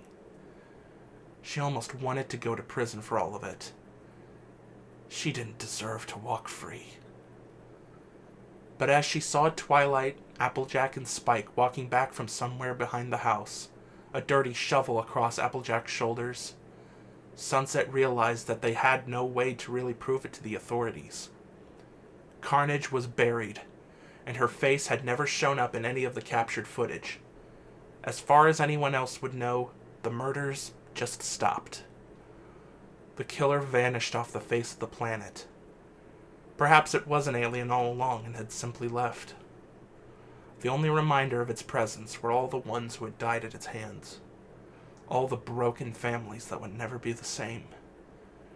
Her actions hadn't made the world better. They had made it worse. Sunset stood a good distance from Pinky's van as she watched the others load the equipment. She wasn't sure what she wanted to do now. Just going back to college and continuing her life seemed unthinkable after everything that had happened. A hand touched her back and she flinched, but it was just Twilight, giving her a somber smile. Hey, Sunset said. Oh, it hurt just how much Twilight looked like her human counterpart. They were two different individuals, she knew that. But she still wanted to reach out and touch her face, draw her in, kiss her, and tell her how sorry she was. Is there anything I can do to help you? Twilight asked. Sunset sighed and brushed some of her hair back, looking away. I'm not sure. Everything feels wrong. It's hard to explain. I mean, I'm glad Carnage is gone, but I feel cold now. Empty. I feel like I should be getting punished right now. Twilight gave her a concerned look. I think you've already punished yourself enough. I know how tempting it can be to just beat yourself up over the mistakes you made in the past. But ask yourself, will beating yourself up change any of it? Will it fix anything? No, Sunset admitted. Right. So take a deep breath. Tell yourself that it's time to move forward. And let's move forward. Twilight offered her hand. Sunset breathed in and out as directed, and then took her hand. Okay. What else could Sunset do? She walked with Twilight to Pinky's van, feeling warmth begin to glow in her chest. She knew it would be a long time before she felt right again, if she ever did. But she was going to try and recover. She owed that to them.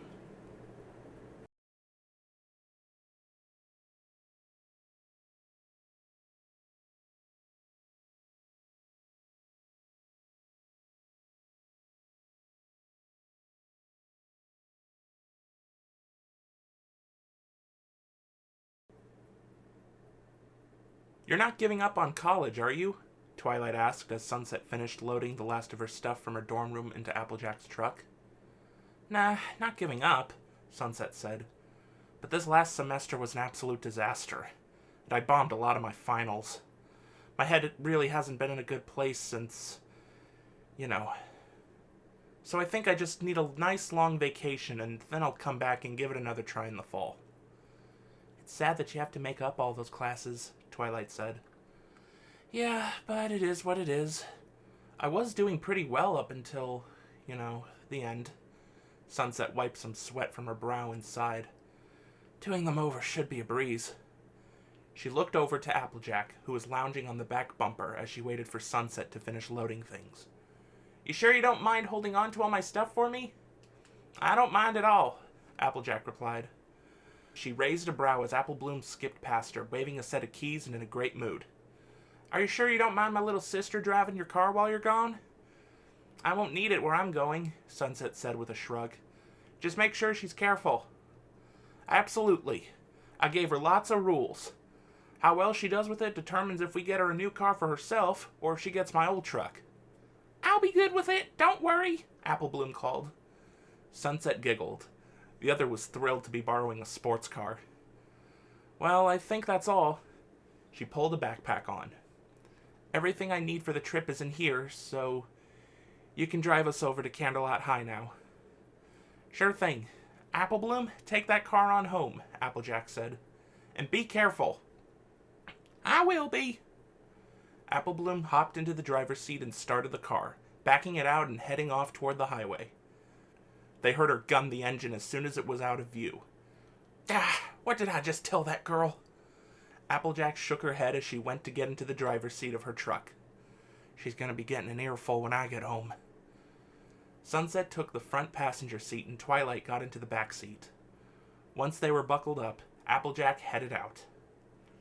Just make sure she doesn't let Scootaloo drive my car, Sunset said to laughter from the others. During the trip, Venom came out from Twilight's shoulder to rest his head up against her, but his gaze was on Sunset. How have you been doing? He asked her.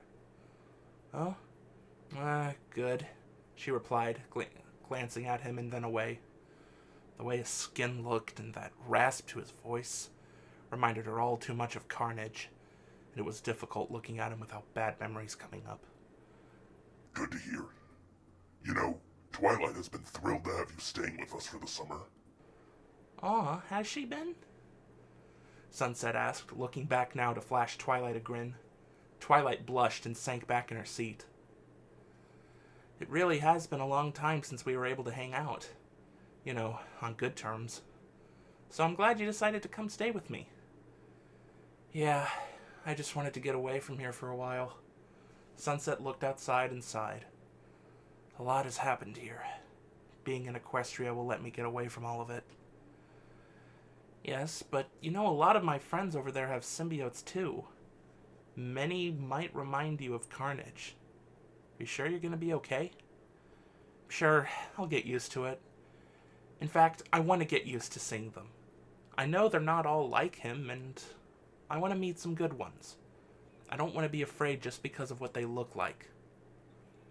Well, if at any point my presence makes you uncomfortable, just say so and I'll gladly hide away for a bit, Venom said. I don't want to make you do that. You deserve to be able to show yourself, Sunset replied. Yes, but your comfort is important. It's important to Twilight and it's important to me. Do you think it'll help if you're able to bond with one of us? No! She said quickly. He stared and she cleared her throat, giving him an apologetic look and looking back outside. I don't think I want to feel that again. The bonding. It was so rough when Carnage did it, and I still remember that feeling. Like claws all over my skin. Twilight and Venom exchanged a glance that held a full conversation before looking back at Sunset together. Rough? Twilight asked with a frown. It isn't supposed to hurt. Yes, bonding is an easy and painless act. Why, if someone isn't looking, I could probably bond to them without them even noticing. Venom agreed. Oh, Sunset rubbed her arms, shuddering. Then I guess right from the start Carnage was trying to hurt me. Twilight leaned forward and squeezed her shoulder. I'm sorry. I'm so sorry I didn't check up on you sooner. If Venom and I had known he was bonded to you, Twilight, we could have warned you. We could have pulled him right out of you. We knew he was dangerous and... Hey, come on, Sunset interrupted. Don't you keep telling me not to linger on the past? I don't want you to do it either. It's done. No point talking about what ifs. You're right. Sorry. I just get so caught up in thinking about how things could be different. How the smallest of choices can... Twily? Venom said. She stopped. Sorry, there I go again. We'll talk about something else then. Oh, we're here. Sure enough, Applejack was stopping the truck outside Canterlot High. She put it into park and got out as the others did. Reckon this is goodbye for now, Applejack said, tipping her hat. Sunset pulled her into a hug. Yeah, for now. Don't have too much fun without me this summer. We'll try not to, Applejack hugged her back. They separated, and Twilight went to hug her too. It was great seeing you again, Twilight said. You too. You're always welcome here. Sunset reached into her backpack and took out her magical journal. I won't need this while I'm in Equestria, so I want you to hold on to it. I'll use the one Twilight has to write to you when I'm ready to come back. Sounds good. Applejack accepted it from her. I'll write to you too if anything interesting happens while you're gone. Sunset checked her pockets for anything that wouldn't benefit her on the other side. She had decided to just keep her wallet in her backpack while in Equestria, so she would immediately have it when she got back. But she took her phone out and gave it to Applejack too. Here, and this. Not much in the way of cell service over there. I'll take good care of it, Applejack promised, pocketing it. Thank you. Sunset took a reassuring breath and turned to face the statue. Her hand went to the 2 geodes that hung from her necklace. She had meticulously crafted both of them onto one band and wore them wherever she went. As she closed her hand around them, she felt warmth and comfort flow through her. She looked to Twilight. Whenever I've gone into Equestria wearing my geode before, it would disappear until I return. I theorized that it's because the pure equestrian magic within it would be infused in my body on that side, and then extracted back into the geode over here so I can continue using it. But what happens when I step through with both of these on?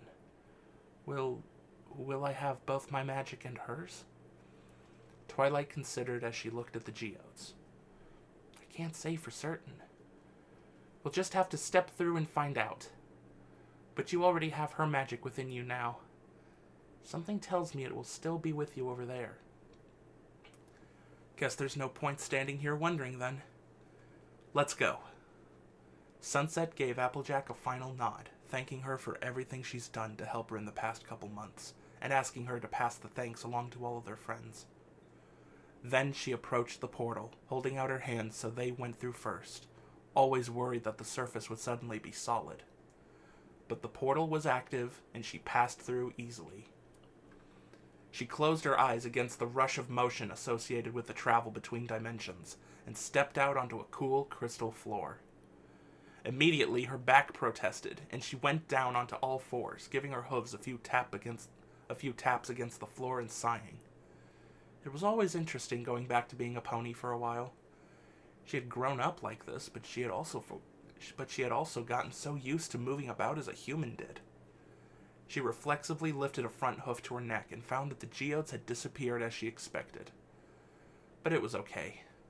She could feel the magic flowing through her, and knew that when she went back to Earth, the geodes would be right back where she left them, along with all her clothes. It was also weird not having clothes on. It really was interesting how culturally different humans were from ponies. Twilight hopped through the portal and landed next to her, giving herself a little shake and checking on Venom, who gave her a nod to indicate he was fine. Here we are. Home sweet home. She trailed off, staring at Sunset's back. Could you take off your backpack? Sure, why? Sunset looked over her shoulder while lighting up her horn to pull the bag off, but what she saw froze her in her tracks. She blinked, tilting her head a few times, then said, Is that what I think it is? I think so. Twilight used her magic to just teleport the backpack right off and set it onto the floor next to them, and Sunset flexed the new muscles that she felt in her back, and opened a pair of wings with wide, fluffy orange feathers that were tinged purple at the tips. Oh my goodness, Twilight whispered, opening one of her wings and comparing it to Sunset's. The shapes were the same. Sunset's eyes filled with tears.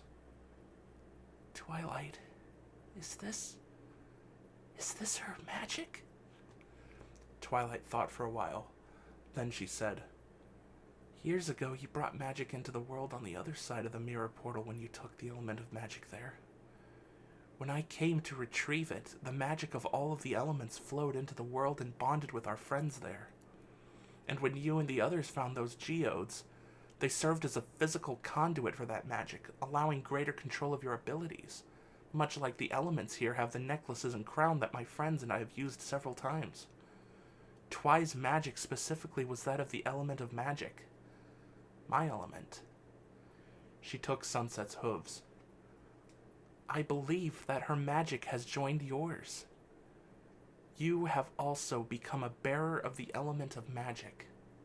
The other side of the bridge that links the magic of Equestria to the new magic of Earth. So yes, these wings are because of her magic. But it is just as much your magic now. You have become a princess in your own right. Oh my gosh. Sunset gave her new wings some flaps. They're gorgeous. Oh wow. She sank onto her haunches and tried not to cry. Twilight sat next to her and patted her hoof. It's all right. Take your time. This is a lot. I'm okay. I'm so happy that, despite everything, part of her lives on through me. I don't think I deserve this.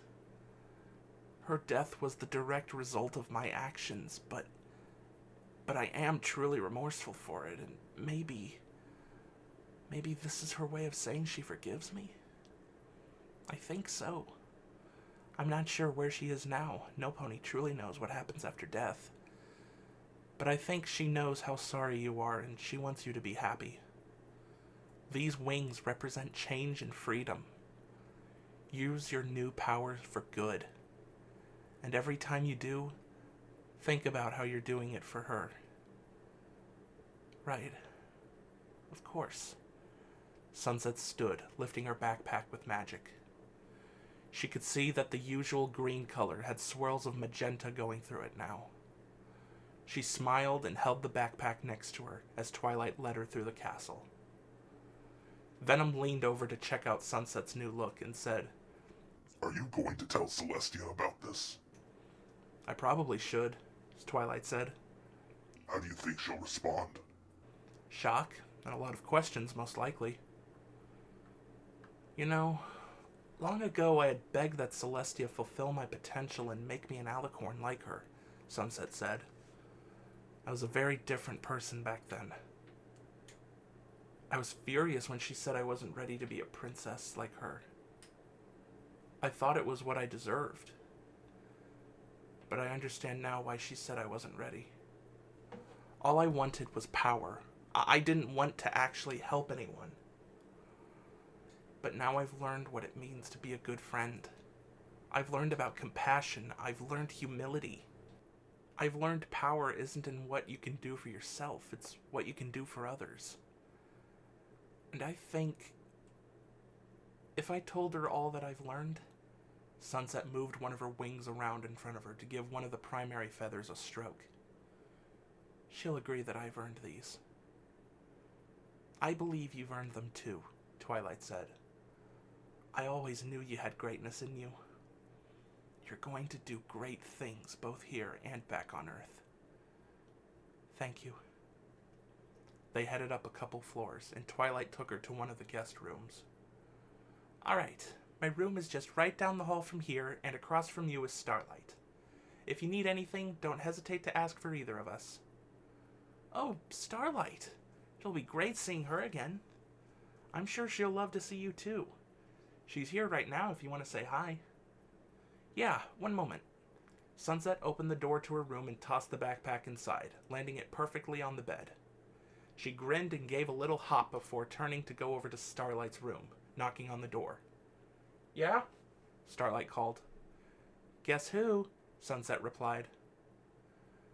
There was the distinct sound of hooves galloping across the floor, and then Starlight swung the door open, actually prancing in place as she saw her. Sunset Shimmer! Oh my gosh, it's been so long! She flung herself forward to wrap both forelegs around her in a hug. Wait. She paused as she felt something on Sunset's back, and Sunset casually adjusted her new wings. Starlight jerked back as if she had been shot. Are those wings? Sunset unfurled them. Yep. When did you get wings? Since I stepped through the portal, just now. But as for how I got them, well, it's a long story. Sunset glanced at Twilight. Did you tell her about... Twilight nodded. I told her what happened with Carnage, yeah. That makes it a little easier then. Sunset sighed and turned back to Starlight, explaining what had happened with Twi's magic and how she was now Earth's counterpart to Equestria's element of magic. Starlight listened with a politely interested look the entire time, and once Sunset was done, the other clapped her hooves together and hummed, a serious contemplative look on her face. Then she said, Every time I think I've learned everything there is to know about magic, it comes and throws me another curveball. The elements of harmony are quite good at that, Twilight laughed. You've been through so much, Starlight said sympathetically to Sunset. I'm so sorry. Do you want to talk about anything? I've mostly come to terms with things, Sunset replied. But I might still need someone to talk to sometimes. I'm here if you need me. Thank you. But honestly, at this point, Sunset rubbed a foreleg. I think I mainly just need to get used to being around Twilight's alien boyfriend over there. Oh, believe me, I've known Venom and the other symbiotes for a while, and they still creep me out. Starlight chuckled. Venom flipped her off. She just looked confused, but both Twilight and Sunset burst into laughter. After a few moments, Starlight nervously laughed along. It's a human expression, Sunset explained. It means... how do I say it politely? It means fuck off, Twilight said. Starlight was used to her using stronger language ever since bonding with Venom, but Sunset let out a whistle. Damn, never thought I'd hear you drop the F-bomb, she commented. I've picked up some bad habits from my partner, Twilight said, blushing. And I've picked up good habits from her, so it really evens out, Venom replied. So, Sunset, you don't have a problem swearing? Starlight asked. Sunset shook her head, and Starlight triumphantly stomped a hoof down. Fuck yeah, I don't have to censor myself! They all laughed harder, Sunset surprising herself at how easily she was laughing. She hadn't thought she would ever feel this cheerful again. This vacation really was going to be good for her. Alright, well, what do you say I invite a bunch of our friends over and we have dinner to welcome Sunset? Twilight asked. Dinner sounds great, Venom declared. Of course you would say so. That sounds nice, Starlight agreed. It'll be nice having every pony together. Then I'll get to planning it. You two should hang out and catch up. I'll let you know what time dinner will be. Twilight trotted off, and Starlight invited Sunset into her room. As Sunset sat down and began chatting with the other, she let herself smile and be happy. This was good for her. It's been a long, difficult journey to here, and there was so much about it she would change if she could. But she couldn't. So she was going to follow the advice of her friends and keep looking ahead. She was going to seek whatever aid she needed to get her mind back into a better place. And then she was going to do as much good as she could with the life she had ahead of her. There were so many people, both here in Equestria and back in the human world, that she could help. And help them she shall. The most harrowing chapter of her life so far was over. But there were many more chapters to come. Now, as she turned to the next, she had hoped that she would be penning a better one. A chapter she could be proud of. And on that one day, when her story concluded, it would be a happy ending.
Hello?